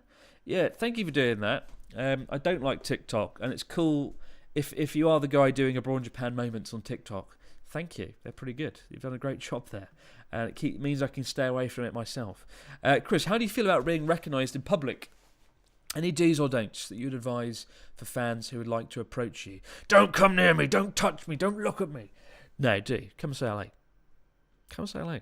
I was at Sapporo Chitose Airport the other day after Journey Across Japan, and I was waiting in a queue, and my bag got fucked up. It was too heavy. It was full of drones and cameras and chicken. And they were like, "Oh, Simasen, your bag is shit." And I had to like stand there and empty my bag. It was rubbish. And then there was 4 or 5 Australian folks standing around with their bag. And there was like 3 or 4 police had swarmed them. It was all very ominous. So I was like, "Oh, what have they done? Naughty Australians. What's that? What have they brought in?" And then afterwards, I walked past them, got in the queue, and then they all looked at me and they're like, "Oh my god, it's you're the Chris Abroad in Japan guy. What the fuck are you doing here, mate?" And I was like, "Oh, I've just journeyed across Japan, innit?" And I was like, "Why the hell did you get stopped by the police? What were you guys doing?" And they're like, "Oh yeah, we brought a fucking sword, mate." And like they brought like a katana sword, and it was a replica sword. So I was like, "Oh, replica, so it's made of like plastic or something." They're like, no, it's made of like steel. I was like, "What the fuck is this?" And like they'd try to get a fucking samurai sword through customs, and I think they actually succeeded when they'd spoken to the police somehow. So there you go. Bring a sword to Japan. Take it out of Japan. They'd bought it in Sapporo, and I think they were taking it back to like Melbourne or something, like you do. Very odd. But there you go. So if you come and see me, come and say hello. Chitose Airport. Bring a sword. Come on down. But dude, come and say hello. Like honestly, I know I'm a monster. I'm a cynical, sarcastic monster who hates the media, or whatever that comment was. What was that hate comment again? Something about me not being nice. What was it? It was something like, yes. You are making someone home country look bad. Bad than yours. Is this was your main mission? I want to get that on a t-shirt. Is this was your main mission? Yeah, I know I'm a monster, but I like talking to people. Come and say hello. Come and say hello. I won't bite. I'm not going to rip your head off. Do come and say hello. What I don't like is when people stare at me and they point and they go, "Oh, what's that?" And you can see them. And you know that they know. You know that they know who you are. And they kind of make it awkward. It's just like, no, come on over and say hello. I'm a thoroughly mediocre person. I'm not going to eat you. I might. If I'm fucking hungry, I might eat you. But come and say hello anyway. Jeff says, "Chris, congratulations to you and Charla. I'm planning my first trip to Japan for 10 days later this year." Sounds like 28 days later. Got like a crappy prequel. 10 days later. Tokyo, Osaka, Kyoto, Takayama. Is 10 days enough? You bet it's not. Actually, no. I mean, 10 days is enough to do Tokyo, Osaka, and Kyoto and Takayama, but it'll be so rapid fire. It's going to be like one night per city, and it would be a little bit... It's better than nothing, don't get me wrong. It's better than nothing, but you will be like, fuck, why didn't I stay at least 2 weeks? And so I always recommend to people, do 2 weeks in Japan, because you'll regret it if you don't. Unless you can't, then 10 days is still better than nothing. But best of luck to you, Jeff. Have yourself a fantastic time. Chris, congratulations on the engagement. I'm a Muslim, and I wanted to know the availability of vegetarian meals in the country, since I doubt halal meat is common outside of Tokyo and Kyoto. Yes, unfortunately, halal meat is pretty uncommon outside of big cities, but vegetarian food, not so difficult to come by. Don't worry, you can find vegetarian food. Vegan food is a lot more complicated, but yeah, vegetarian, you can find it. Don't worry about it. But don't watch my video. I did a video like, I tried being vegan in a day, which I mentioned like an hour ago. And in that video, I basically ate a banana and like a peanut. And it wasn't a good advert for being a vegan in Japan. But no, don't worry. You can find some good stuff. You'll be fine. Chris, congratulations on the engagement. You're looking great. Oh, thank you very much. It means a lot. I really wish I could see your podcast on YouTube. You and Pete are fun to listen to, since I listen to the podcast on Spotify. Thank you so much.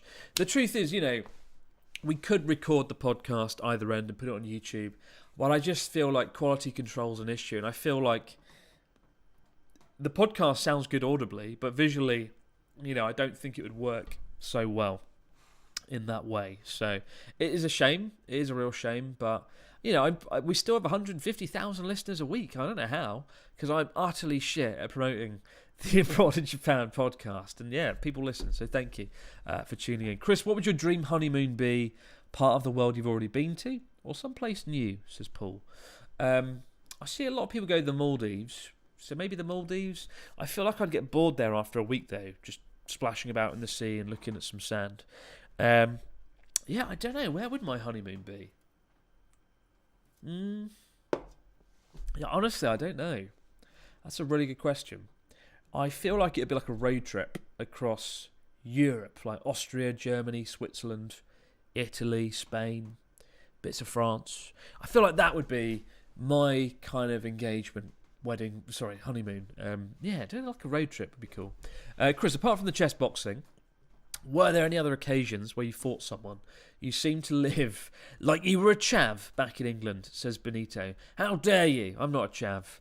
And I don't think... I've only been in like one fight when I was a kid, and it was the most ridiculous fight, and it was a chav I got in a fight with. He had a bike, a really shit bike. It was a bike called Mongoose Pro. That's such a crap brand name. Mongoose Pro. I remember going, "Oi mate, Mongoose Pro, your bike's shit." To be fair, I was like 12 years old or something. And he went, "What did you say? Say that again." I went, "Yeah, you deaf, your bike's shit." It was the shittest, it was the most stupid thing I've ever done. Anyway, he punched me in the face, and then I punched him back. And that was my first taste of violence. And then I didn't fight ever again. And that was the most embarrassing, disappointing story ever. But no, literally the chess boxing was the first time.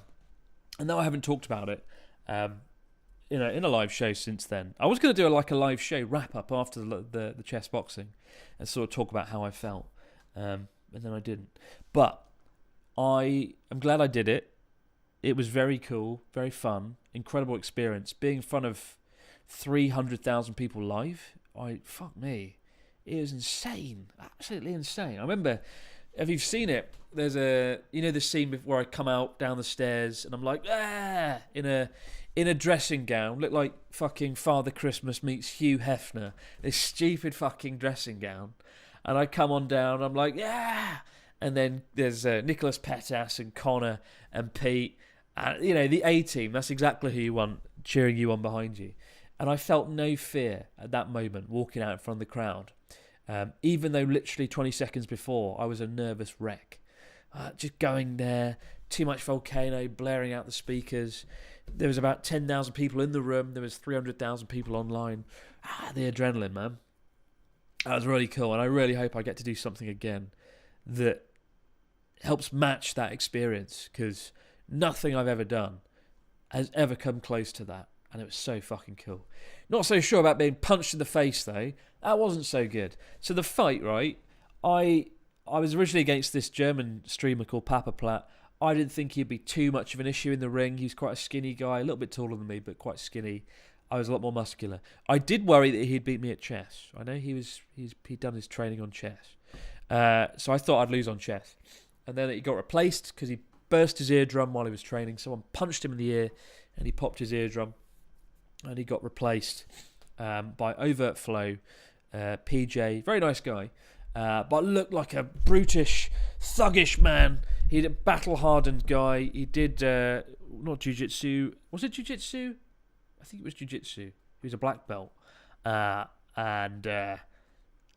so I was a little bit worried about that. And I remember when I was with boxing, when you get very close to your opponent, you're allowed to grapple them, right?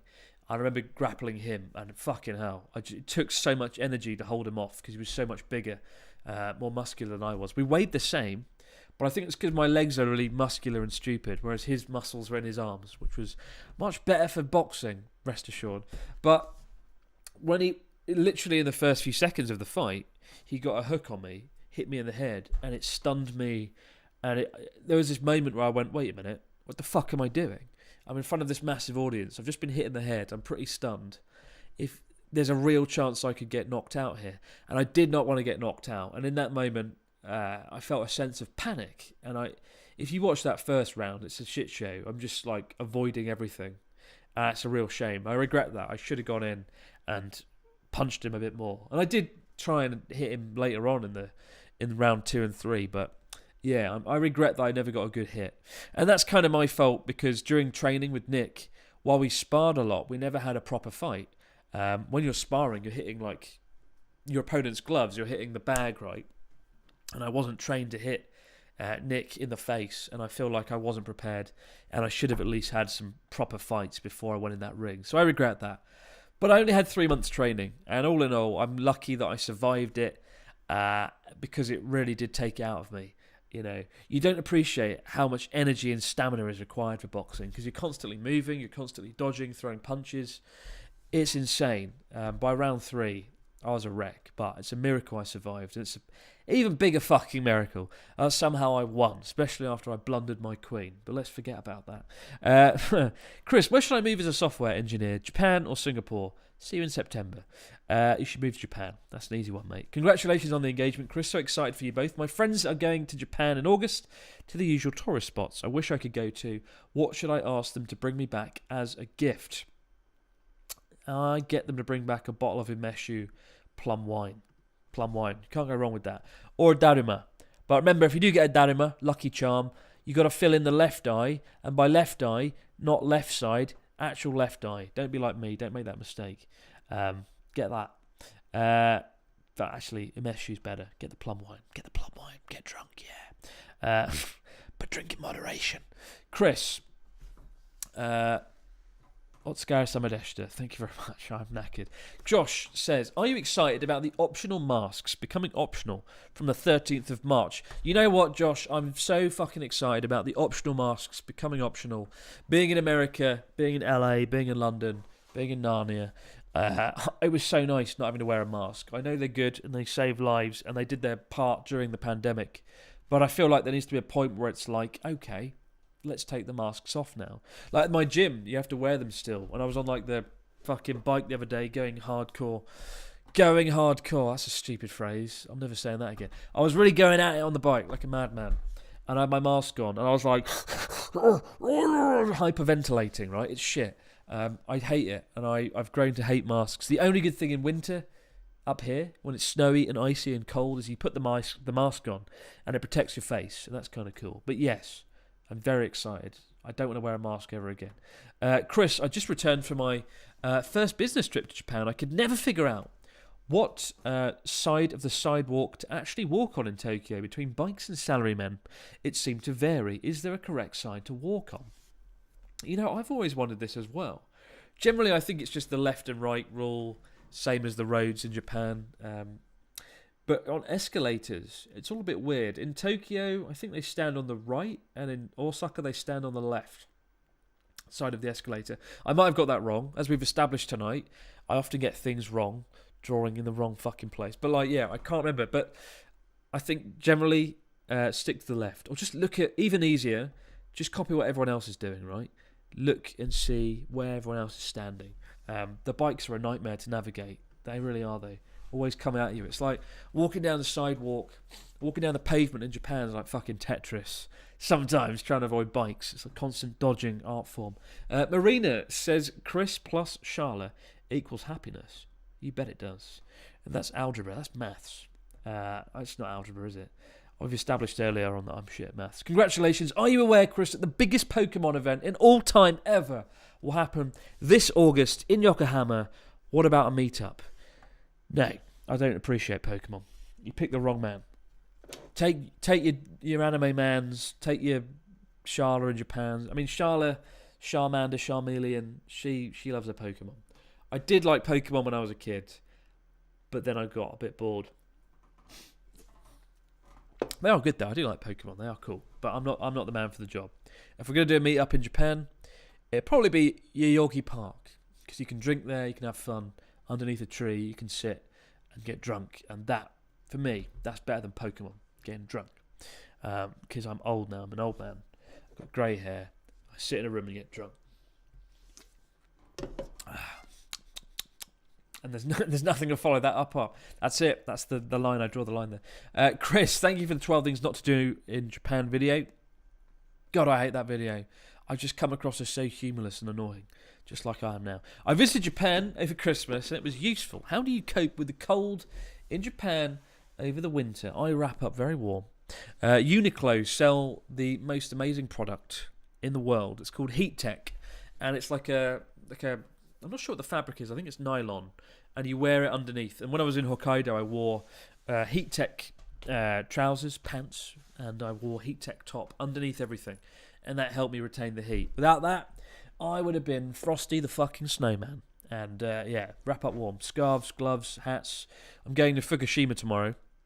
And word on the street is it's going to be very cold, so I'm going to wrap up warm for that. Plenty of Heat Tech. Chris, Osaka is the right. Yeah. So Osaka is the right side of the escalator, and Tokyo is the left. It totally threw me off. Congratulations from Yokosuka. Thank you very much. Jahoihoi. Have you ever had any thoughts to live in the countryside of Japan again?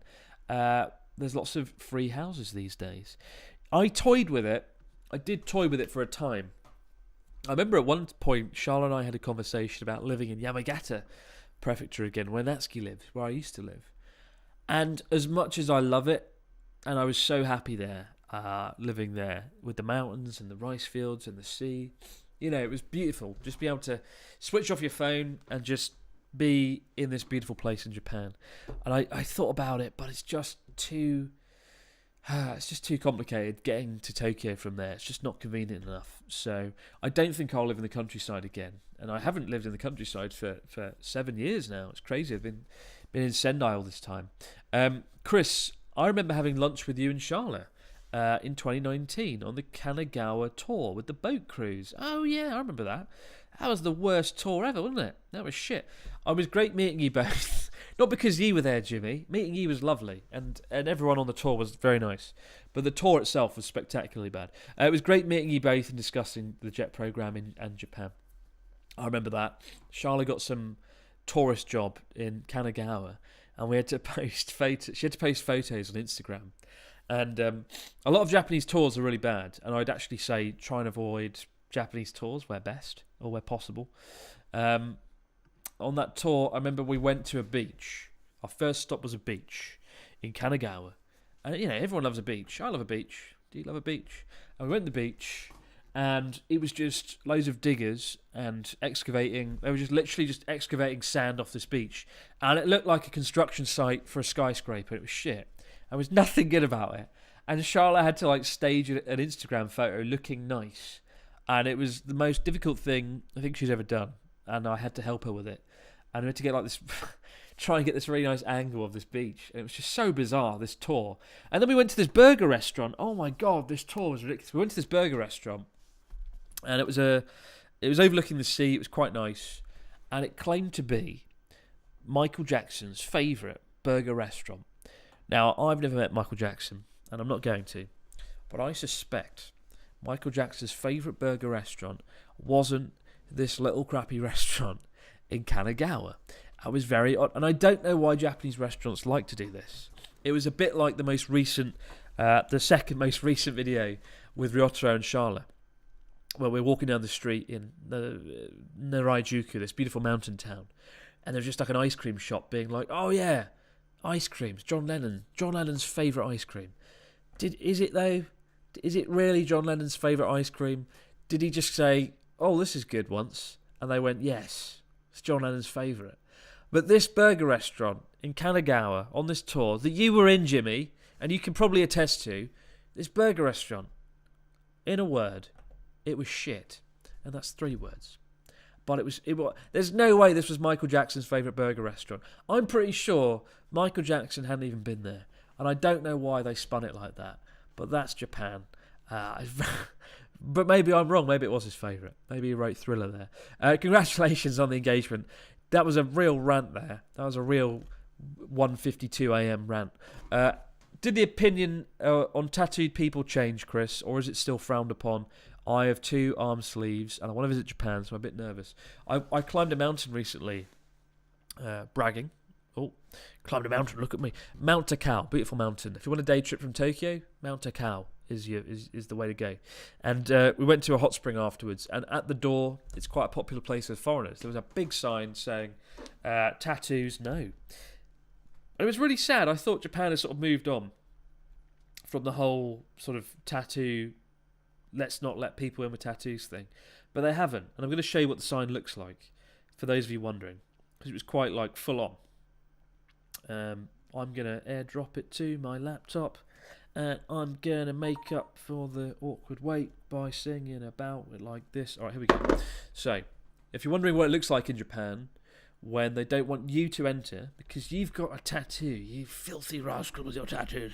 Oh, it won't work because it's not a JPEG. Brilliant. Fucking stupid technology. Alright, I'll just show you like this off of this camera. Yeah, so this is what it looks like if you come to Japan and they don't want you there for tattoos. There you go. It looks like that. And that means tattoo. No. That's a shame. But yeah, it's still an issue. Most places don't let you in if you've got a tattoo, and that sucks. But you can still find some places that you can. Chris, I'm finally visiting Japan on Thursday for 3 weeks. Any tips for a ryokan? Congratulations to you guys. Tips for a ryokan? Just get in the hot spring and stay there. That's what I normally do. Just sit in some water, innit? And soak it up and just enjoy the moment. Chris, I'm hopefully spending 3 months cycling across Japan in September and November. Copyright infringement of Journey Across Japan? How dare you? Are there any must-eat places or dishes? I mean, that's such a big question, isn't it? Are there any must-eat places or dishes in Japan in general? I mean, look, everywhere in Japan is a must-eat place. What I will say is, go on Google Maps and always try and make sure that the restaurant you go in has a rating of at least 4.1. Below that, and I find the quality slips a little bit. But like generally, my recommendation, what I will say actually, and I'm thinking of doing a video on this because I know a lot of guys will appreciate it. I think the best way to explore Japan is through food. Every prefecture, every town often has a meibutsu, which is like a famous food, right?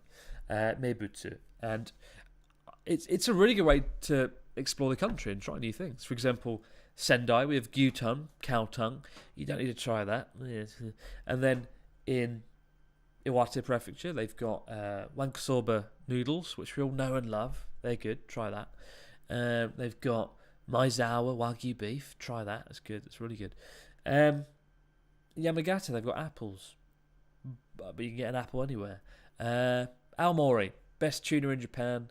And senbei jiru, literally rice cracker soup. So every place in Japan has like a meibutsu, right? So I recommend going there and just build your trip around that. Build your cycle around that. Chris, I just want to say, you need a haircut. No, Chris, Following on from that person's message about what to wear in March, how about mid-late April? What is this? Chris sits here at 2 a.m. and describes clothes. No. Is it shorts and t-shirts in mid to late April? No, it's not. It's still jeans weather. There's literally a day in May where the weather goes from being like a fucking fridge to a sodding furnace. It's literally overnight. I have to switch my air conditioning unit or my heater to air conditioning mode, right? There's that day.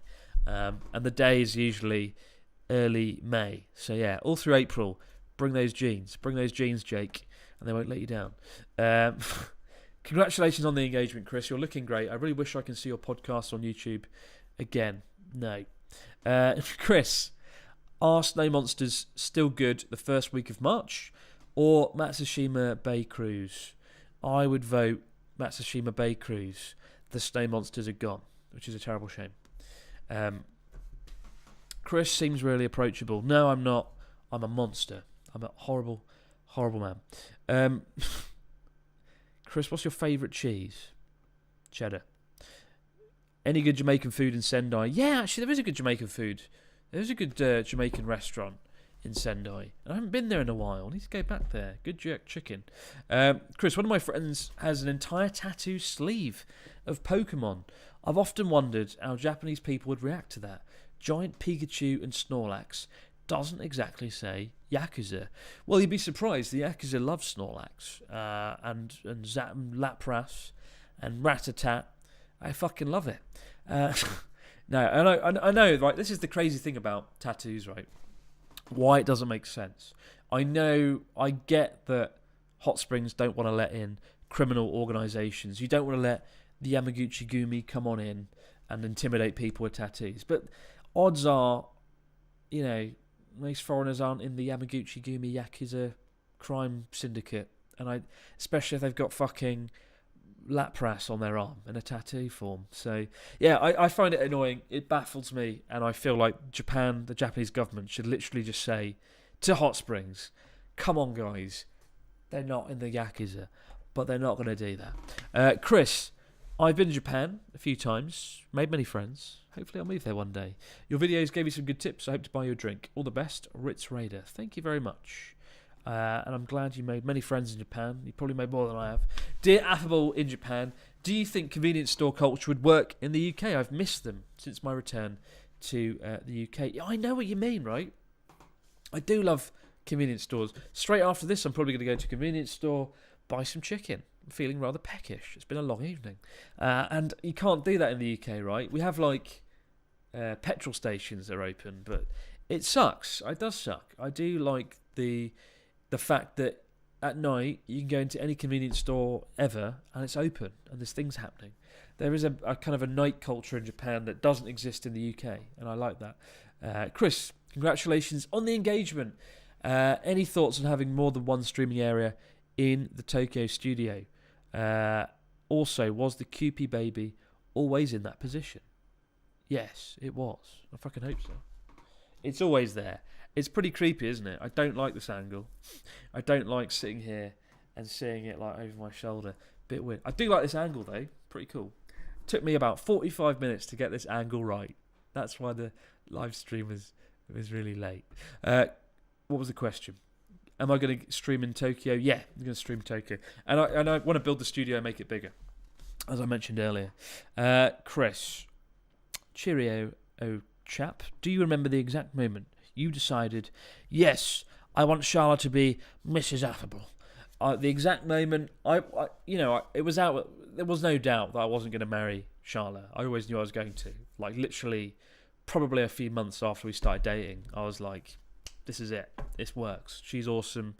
I love hanging out with her. It's brilliant. And you just know when you're in that relationship, you just feel it like that light bulb moment. And I kind of decided in August that I was going to do it this Christmas, right? I decided probably 6 months ahead of time that I was going to do it there and then. I wanted the moment to be right. I wanted to do it after all the horrible, stressful stuff was out of the way, like the chess boxing and the event in London that I did and all the other stuff. I wanted that out of the way.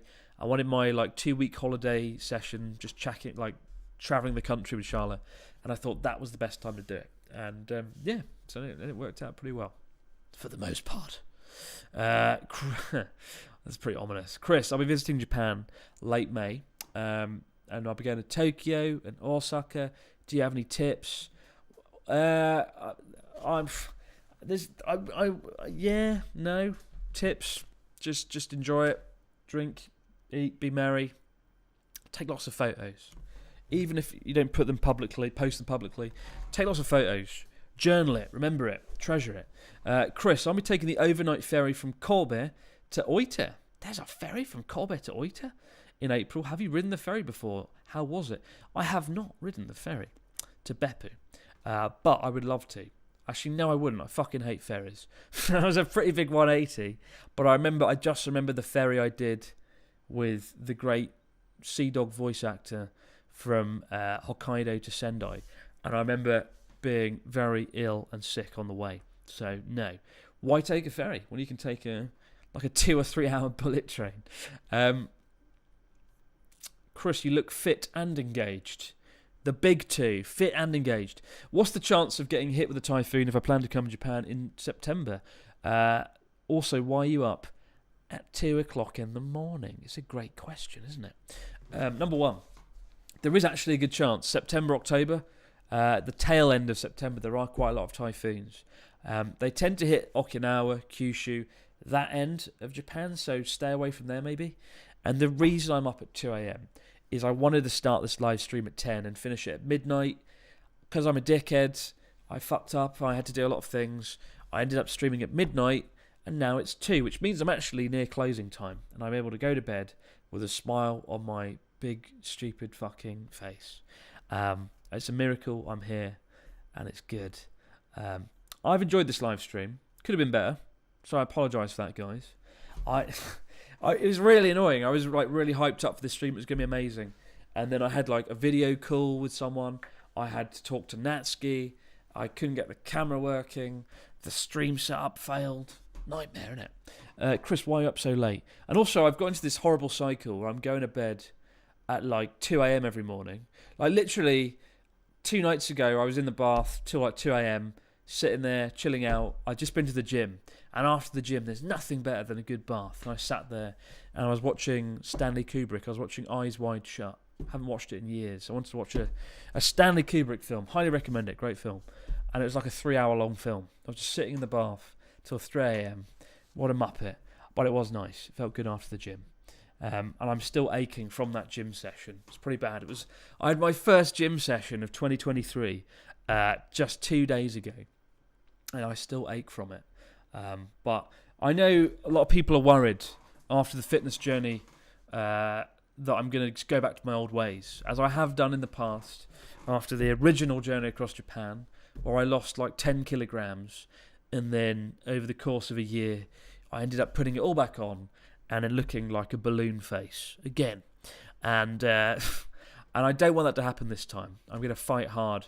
And, for fitness, I said this before, the reason I want to get fit, it's not about physical appearance, although it does feel good to look in the mirror and not go, oh, fucking hell. It's nice to look in the mirror and go, oh, yes, something good there. And that takes time and effort, and it's nice to be in that position. But the reason I'm getting fit is health and wanting to live a long, healthy, happy life. And, it helps when, you're in a good relationship. I guess that's another reason to want to stay healthy. But I just want to be healthy, and I feel like I've never taken my health overly seriously. And if you've watched me long enough, you'll know you'll have been a spectator to that. And also, to be fair, in my defence, I don't drink that much alcohol. Only when I do these streams. It's the only time. I never drink outside of that. But now I'm 32, going on 33. Kill me. I do want to make sure I spend the rest of my 30s being healthy and fit. And there's lots of things I want to do, like the chess boxing thing. It still feels like a dream that didn't happen. To be in a ring, almost punching someone in the face, but dodging punches and moving. To be doing, to do a cycle of 750 kilometres and cycle 110 kilometres in a day. I don't think I'd ever be able to do that. Not ever since Not in the, I never thought I'd be able to do it after Journey Across Japan 1 and all the weight I put back on. And I certainly didn't think I'd be able to run a Spartan race, especially with that horrific mountain climb at the start of it.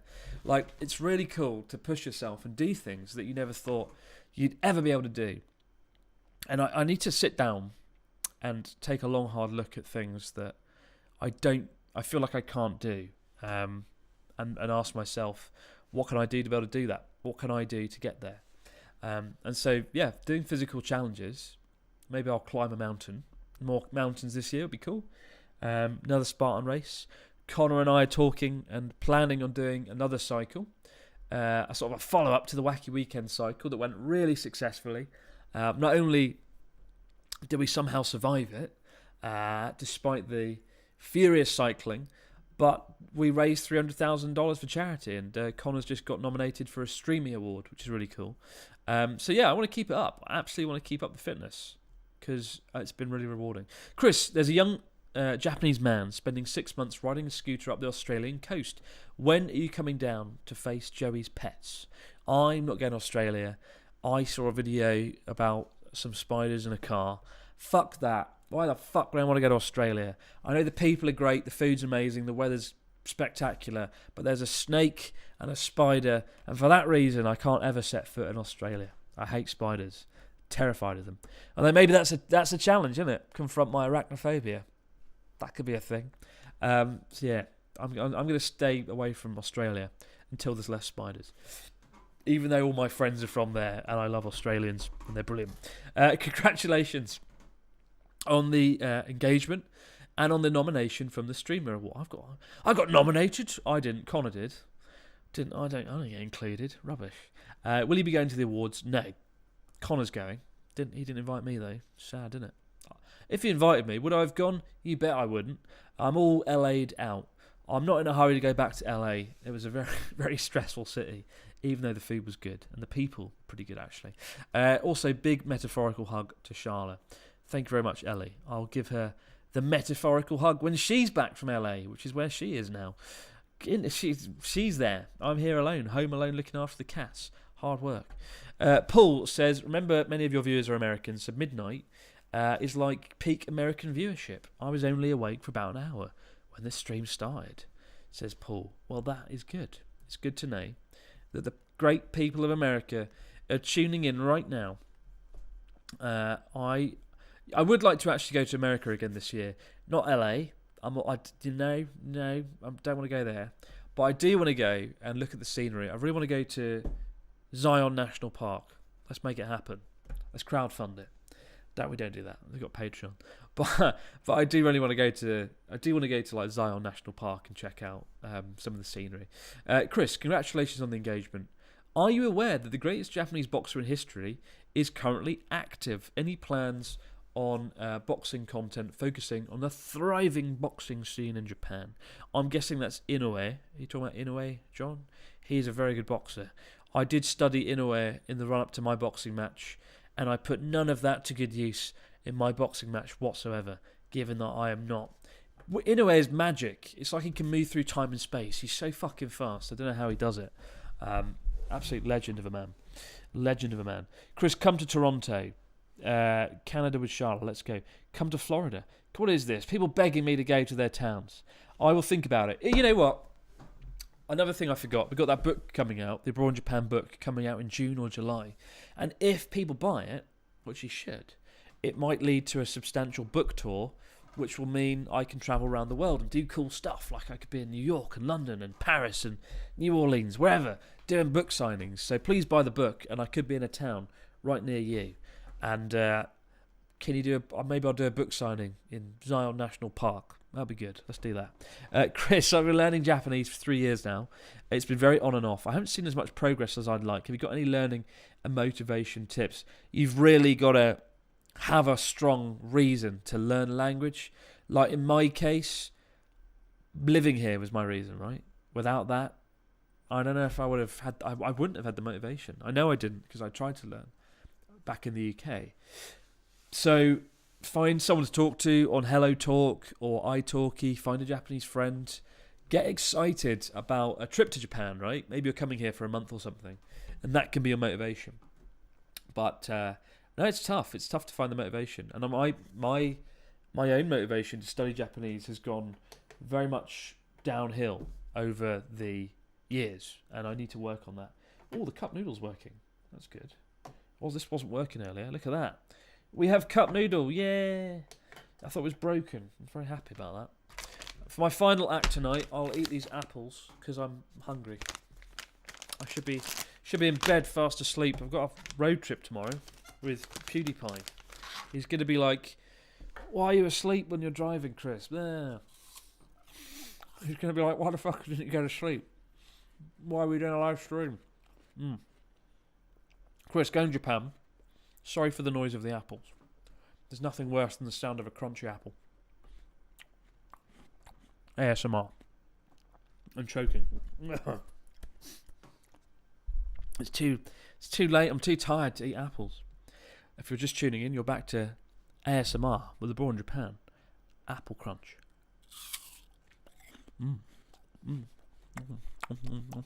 people still listen or do ASMR? It feels like a craze that's died out. I always found ASMR very weird and very overtly sexual. People are like, ASMR helps me sleep. Yeah, sure it does. It was definitely for more salacious reasons. Although I have no doubt it did help a few people listening to the sound of crunching and kissing and weird noises. But I'm not against it. If you like ASMR, you do that. We all have things that help us get through the day.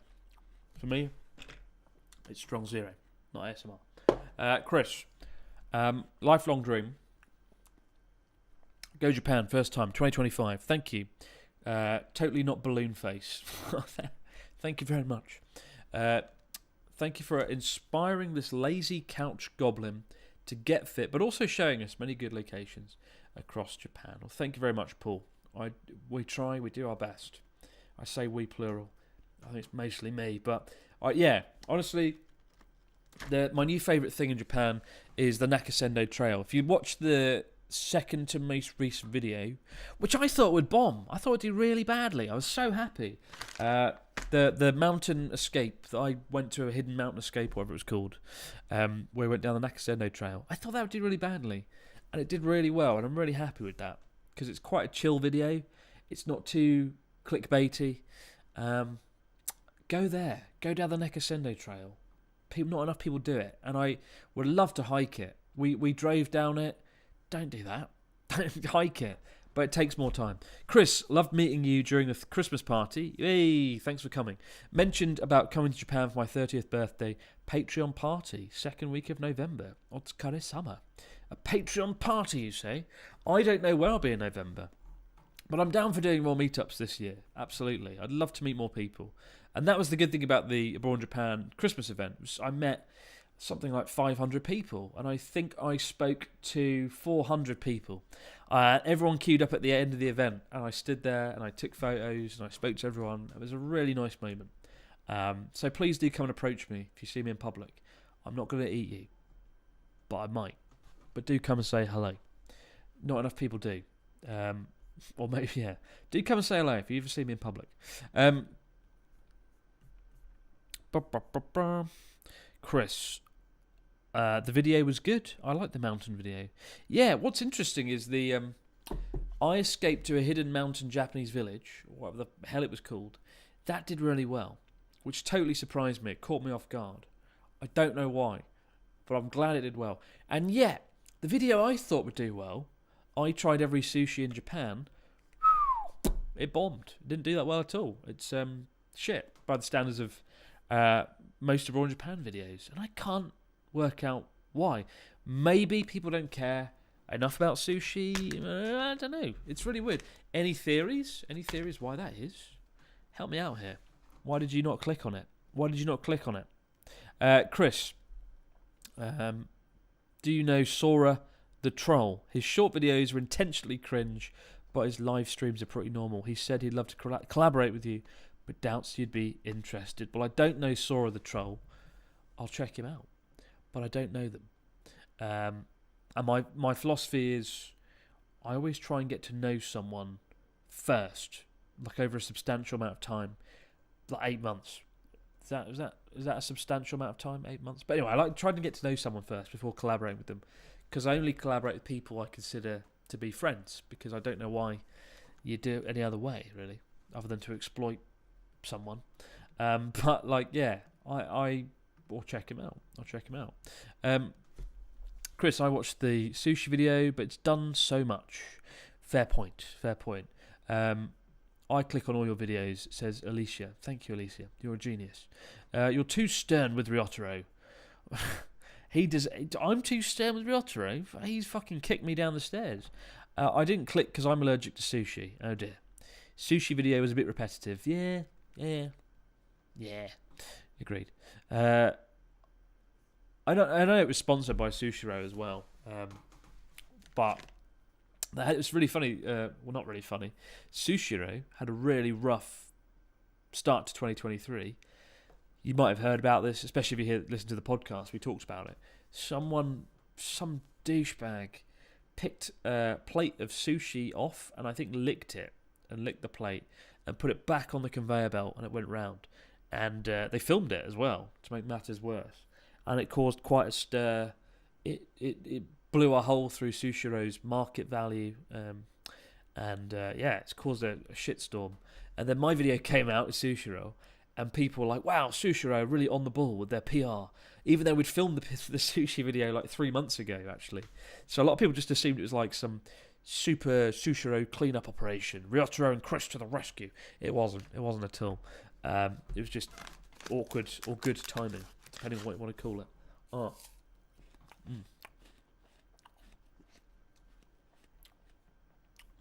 But now, I've noticed I'm Japanese. I do this when I'm eating, when I'm chewing. But now, though, Sushiro don't do the conveyor belt anymore. So you'll know a lot of sushi restaurants, they put the sushi out right, and it goes round the conveyor belt for 20 minutes or something, and then it comes off if no one's eating it. And you can take it off any time. So they've stopped that, but you can still order the food and it will come down the conveyor belt to you. So you still get the conveyor belt experience. And to be honest, I didn't ever really do the one where you just take it off the conveyor belt anyway, because you never know how fresh it is. So yeah, I don't think it'll be the end of the world for them. Thank you, goofballs. I owe you one. Thank you so much.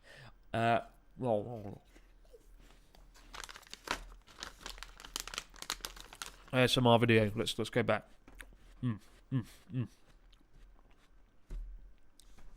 Apple ASMR. Anybody watching this still? What time is it? 2:30 a.m. almost. Nobody's watching this, surely. Yeah, it looks like there's 4,900 people. That's not bad. Whoa, shit. You can insert ads. Enable monetization to insert ads. It's exciting. Create a highlight video. Ooh. Pretty cool. Chris, I think your adventure videos have a mixture of food, beautiful scenery, perfectly mixed, are probably more exciting. Different sushi's cool, but to viewers, it all just looks like sushi. That is a fair point. Maybe rather than calling it I tried every sushi, I should call it what it's like. I don't know, I can't think of a name. If anybody's got a better name, let me know. Chris, how did you get into chess boxing? P.S. I watched you and Charlotte separately before I even knew each other. Small world, thanks for the great videos. Thank you very much, Krista. Chess boxing, basically, I'd never heard of it until August. Ludwig, the great Ludwig, was like, he'd heard that I was trying to lose weight and do sort of fitness challenges. And he was like, hey, dude, we're doing a chess boxing match. Do you want to take part? And I was like, I don't know, Ludwig, no. And he's like, go on, you should do it. And I was like, all right, then. And that is how I said yes to chess boxing. And the rest, as they say, is apples. But, no.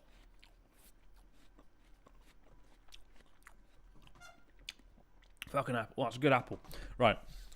I wasn't great at chess. I wasn't great at boxing.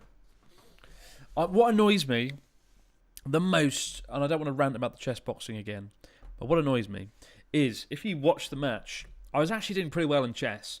I'd pinned his king. I was ready to go. I knew what I was doing. I had a strategy. I had a plan. And then I was like one move away from checkmate, 2 moves actually, and I was like, all I've got to do is this. It's great. Then, literally, just as I was about to make those killer moves, the timer rang out, and we had to go back and box. And it was the second round of boxing, I think. And he got some nasty blows on my head. I was exhausted by the end of it, utterly destroyed. And I came back, the adrenaline surging, my heart rate beating, like I was so fucked up. And what annoys me is before the chess boxing match, I'd made fun of the phrase, the overused phrase that I'd heard from everyone, quoting Mike Tyson, everybody has a plan until they get hit in the face, right? I had a plan. I had a chess plan, a checkmate plan. And then I got hit in the fucking face, and it went out the window, and I forgot the 2 moves that I was going to do. I don't know what I was doing, but I moved the wrong piece, lost my queen, and fucked myself. The upside was, it was a really interesting game. It was really edge of your seat stuff for the rest of it. We had the longest game, the longest match of the entire show, and everybody was like really on the edge of their seat. It wasn't the most thrilling for boxing, for sure, but it made a sort of, I think, I do feel a bit bad as well. Overt Flow, nice guy. It seemed a lot of people were rooting for me. I think because I was the underdog, right? When he came out, I came out and I threw candy to the crowd with Connor and Pete and Nick, and it was all happy. And then he came out to some terrifying soundtrack with his silly big fucking muscles, and everyone was like, oh shit, get a body bag ready. It's a broad and a body bag time. And so I think I was like seen as a bit of an underdog. But yeah, it was a really entertaining match, I think, but I do feel a massive sense of regret and anger because I looked really bad at chess, but actually I'm not as bad as that game made me out to be. It was the boxing and getting hit in the fucking head, which isn't fun. Chris says, Carlos, has your interest in Pokemon grown since you've been together with Sharla? No, Carlos, if anything, I hate Pokemon even more. I don't hate Pokemon, but I don't... Chris, I'd recommend a visit to the gravesite of the Ronin 47 and do a nice, informative video. Well, I'm actually off to Aizu Wakamatsu, which is where some big samurai battle happened. I'm going there tomorrow. Check it out. Chris, I checked out all the Patreon videos. They're great. I hope there's going to be a couple of videos of you and Sharla on there soon. I'm going to Japan in April. Yeah, I mean, so Patreon, there's always behind-the-scenes content. Check it out. Every video we make, guys, has a bonus video. It's always cool. Chris, I'll be in Japan end of June to mid-July, planning on cycling the Shimanami Kaido and climbing Mount Fuji. Any tips? Wrap up warm on Mount Fuji. I didn't, and I paid the price for that. And Shimanami Kaido, drink a lot of water, wear a lot of fucking sunscreen. I got heat stroke when I did it. And wear a hat, because I very stupidly didn't wear a hat, and I lived to regret it. Chris, Sharla mentioned in her vlog that you and her are moving to Tokyo. What happens to your current set?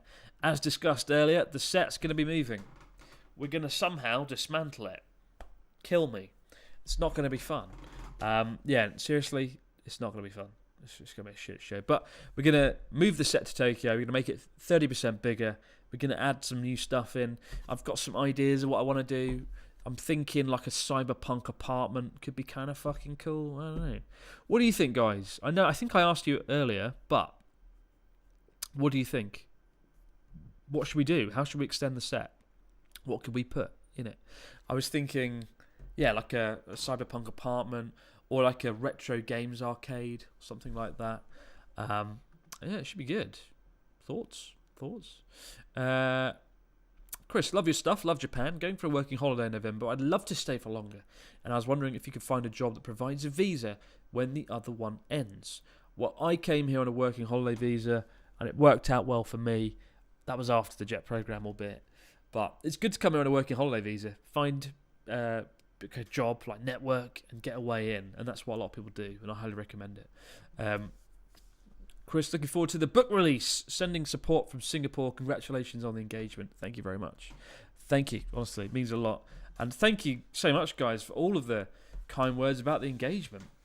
I almost feel bad Charlotte's not here to tell her side of the story. But yeah, there's a funny story about it that I won't tell until she is around. Because, yeah, it's pretty funny, actually. The engagement went well, but something went wrong in the days leading up to the engagement, which is pretty funny in hindsight, but pretty awkward at the time. And it's going to make a great story. Chris, do you think 10 years ago that you'd be engaged to the girl who you saw eat bread on YouTube? Congratulations, by the way. I did not think at the time that I would date or even marry Bread Girl, but here we are. We've come a long way since then. I am dating Bread Girl. I don't think the first time I saw a Charlotte video was 9 years ago. No, it probably was 10 years ago. She did this video where she ate like a piece of bread. And Charlotte's videos used to always be in Japanese. If you go back and watch on Charlotte in Japan, they're all Japanese. And it's a video where she literally eats some shokupan, that she like daily bread. And it's just her going, "Oh, oishi shokupan, oishi desu ne." And it's not a great video, but it got like 1 trillion views because the people of Japan rejoiced. They rejoiced at a Canadian foreign white girl eating some bread. It broke new ground. They loved it, and the people were happy. And so, like, that made her career. Some bread. Great video. Go and check it out. It's a cracker. Chris, looking forward to go to Japan for the first time. Is Japan a problem for someone who's a bit claustrophobic? Do you really not recommend a guided tour if you visit Japan for the first time? If you're claustrophobic, you'll be all right. Stay outdoors. Don't go in a capsule hotel. Fucking hell, don't do that. Yeah, that's the only thing you've got to worry about. And a guided tour, I'm not a guided tour person. I do like to discover my own stuff on my own terms, but there are some good tour companies. Japan Wonder Travel, I did a video with them in Tsukiji Fish Market, and they were pretty good. Japan Wonder Travel, I love the name. I recommend them. They're great, and the tour was really interactive. The reason I don't like tours is you're just on a bus with some people in a group, and you don't get to sort of do what you want. I'm the sort of person who's like, oh, I want to go that way, and the tour's like, we're going this way. I'm like, no, I'm going that way. Fuck off. Japan Wonder Travel, they're pretty good. They were like, we're going this way, but there's food. And I was like, oh, okay. And that's good. So go there, do that. Walk in the Darkness. How about a claw machine with the Curious George collectibles in it for the new studio, and rig it so Connor can't win the prize? I did just shoot a video with Connor, and it involved claw machines and Curious George. I don't want to spoil it even more, but it will be out, I think, in 5 to 6 days. So keep an eye out. Keep an eye out for that. Something special. It's a fun little video. Chris, love the videos podcast. Your content's great. Any suggestions on quiet spots in Tokyo when you need a break from large crowds? Yoyogi Park or Daiba? Chiyoda, the bit around the palace. There's more parks. Shinjuku Park. Hibiya Park. I like Hibiya. I can't fucking speak. Hibiya Park's quite nice. But yeah, Yoyogi Park. Go there. It's the best one. Oh, I love going to Yoyogi Park in the morning, strolling around it with some bread. Job done. The perfect trip to Japan. Bread plus Yoyogi Park. All right, let's read the comments on how we should extend the studio. Chris, you should do Kabukicho. Well, it's kind of like that already, isn't it? It's a shame. Like, none of you guys get to see the other side of the set. I should stream down there more, because the other side's pretty badass, but you just don't get to see it. That's cool. This is kind of Kabukicho-esque. Do a 90s game arcade. A Blade Runner apartment. Yeah, it could be good. I feel like this is already very sort of Blade Runner-esque, though, isn't it? This is sort of Blade Runner-esque enough. So I don't know if we need more. But I think a cyberpunk apartment could be just the ticket. What else we got? I think the arcade fits the alley theme more. Yeah, I agree. Like down that way. There, that way. Yeah, down there. To have a games arcade could be pretty cool. We've got the sweets shop, we've got the electronics store. I think one reason I don't film down there enough is because it's quite hard to access it. Whereas here you've got various points of accessibility. Down there it's quite tricky. So yeah, it's a shame. So something about extending that side, putting the games arcade in, that could be pretty badass. I keep saying badass.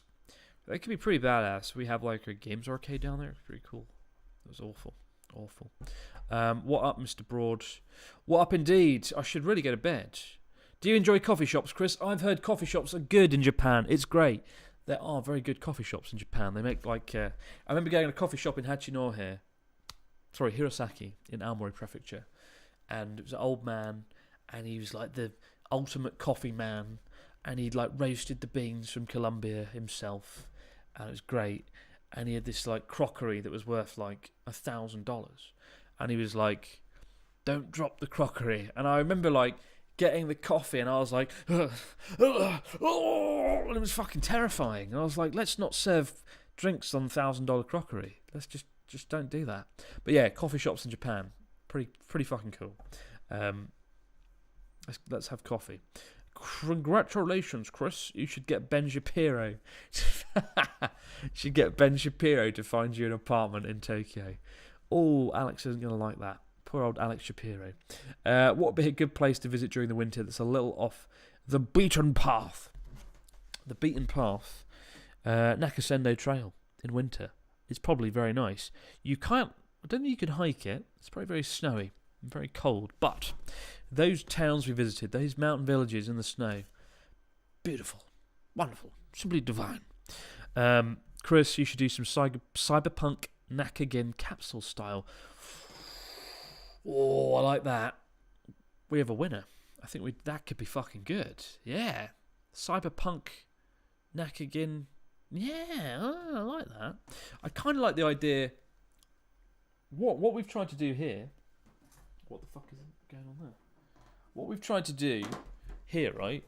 I wanted to have like a window originally. The plan here was to have like a continued alleyway in video form, but it never really worked out that way. It never really panned out, and I think that's one weakness of the set. I was going to get like a matte drawing at one point of an alleyway and make it carry on, but I didn't do that. And yeah, that could be cool. Nakagin, yeah, that could be good. Will your book be available on Audible? Yes, I've got to do a fucking voiceover for the book. It was like 80,000 words, this book. And it's going to be like, I sat at the table and thought about my future. It was bleak, but I was happy. That's the sort of groundbreaking commentary you can expect in the Abroad in Japan book. But yeah, no, it's going to be on Audible. And I think the profit margins for me are better on the audio book, so please buy the audio book. But then I kind of like the idea of a physical book with Abroad in Japan on your shelf. So please just buy both. Buy both. Do that. Dear oh dear. Chris, I finally watched The Last Samurai. Now I understand your amazing meeting with Ken Watanabe. I need to rewatch that, to be honest. Before I met Ken Watanabe, I deliberately did not watch any of his films because I didn't want to feel more intimidated meeting him, if that makes sense, right? If I'd rewatched The Last Samurai and Letters from Iwo Jima and Godzilla, dare I say, in the time before meeting him, I think if I'd met him, or when I met him, I think I would have been like, oh, I'm extra special nervous because I've just watched you give a Oscar-worthy performance as a samurai. I think I'd add to the pressure, so I didn't watch anything for that reason. The matte painting would fit the 80s film theme, says Retro Frog. Yeah, it would, but then at the same time, if I had a matte painting, I wouldn't be able to move it or change it. And I do like the lights there. I like this here. What's going on here? A lip. Whoa. And I love the geisha, the cigarette-wielding geisha, and the Coca-Cola sign. I like all that. So I feel like maybe that's better than a matte painting. Chris, when is the PewDiePie collab coming out? I don't know if we're necessarily going to collab anytime soon. I think I was in one of his videos a few weeks ago, actually, briefly. And he might be in the video we do tomorrow. I haven't decided if I'm going to film it or vlog it or what. For me, it's just a little bit of a road trip, and it's good to hang out. It's really weird hanging out with Felix, the great PewDiePie. It's weird hanging out because I just see him as like a normal Swedish guy. He's just a Swedish guy who's just done really well. Just a really nice, down-to-earth bloke. And yeah, it's really interesting chatting with him. We have a lot in common. Really nice guy, fundamentally. And really happy for him and Marzia. They've got a kid on the way as well. Although I do worry. I remember before it was announced, I think he found out, and obviously kept it a secret for a time, as you have to and as you should, early on with the pregnancy. And like we went surfing, and I remember on the drive to surfing, I was like, "Oh, kids! I don't want kids. Bruh, who wants kids?" Bruh. I was being like cynical, as I mentioned earlier. I don't want kids, not my thing.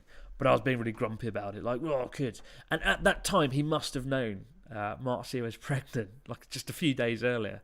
And I'm like, "Oh no!" He must have been sitting there being like, "Oh God," like zipped up, or I'm sitting there in the car for half an hour, like, "Oh, kids, rubbish." Rah, rah, rah, rah. It must just really awkward thinking about that. But really nice guy, and yeah, cool guy. Chris mentioned he's 33 earlier in the stream. I'm not 33, but I'm going to be in 2 months exactly, actually. 2 months exactly. 21st of April. So, that sucks. I don't want to be 33. I don't want to be in my 30s. Shit.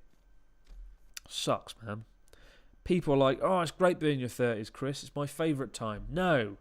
20s. 20s are your favourite time. Not a care in the world in your 20s. Nothing can go wrong. It's brilliant. And then 30, it's like, oh, health problems. Oh, I'm fat. Oh, liver's crap. It's just a bit... So, yeah, not a big fan of 30s. Chris, the white balance is slightly different between your two cameras. It is, but that's because they're two very different cameras. This is a Blackmagic 6K, and it's got a sort of cinematic look. This is a Sony that's just showing you what it actually looks like. So this is this, and this is reality. This is what reality looks like. Are you ready for it? Are you ready for reality? Do you know what I'm ready for? Bedtime. I think it's time to wrap things up. Guys, thank you so much for joining me on this impromptu, fairly underwhelming live show, where I'm shrinking by the moment. I'm going to sit up a bit more. Thank you so much for joining me. It's been fun. It has been fun. I really wish I'd done this 4 hours ago instead of midnight, but better than nothing, right? It's better than nothing. And we are going to be doing another live show in the Abroad Japan bar in Kyoto next week. Maybe I'll do some IRL streams as well around Kyoto. If you see me, if you're watching and you're in Kyoto, come and say hello. Tap me on the shoulder. Say hello. Buy me a beer. Give me some gold. Anything. Anything. Give me a watch. Buy me a car. Yeah, buy me a hat. Just come and say hello. Should be good.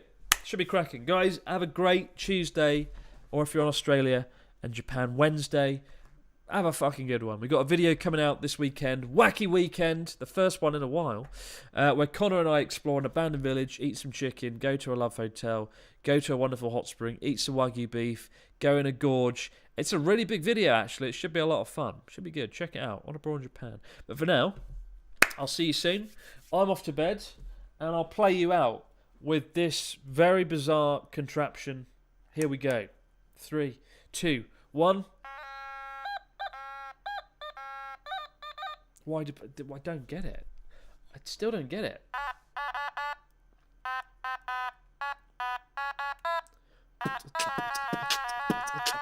No, it doesn't work.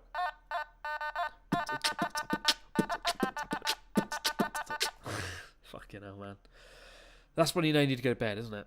That's when you know it's time to go home. See you later.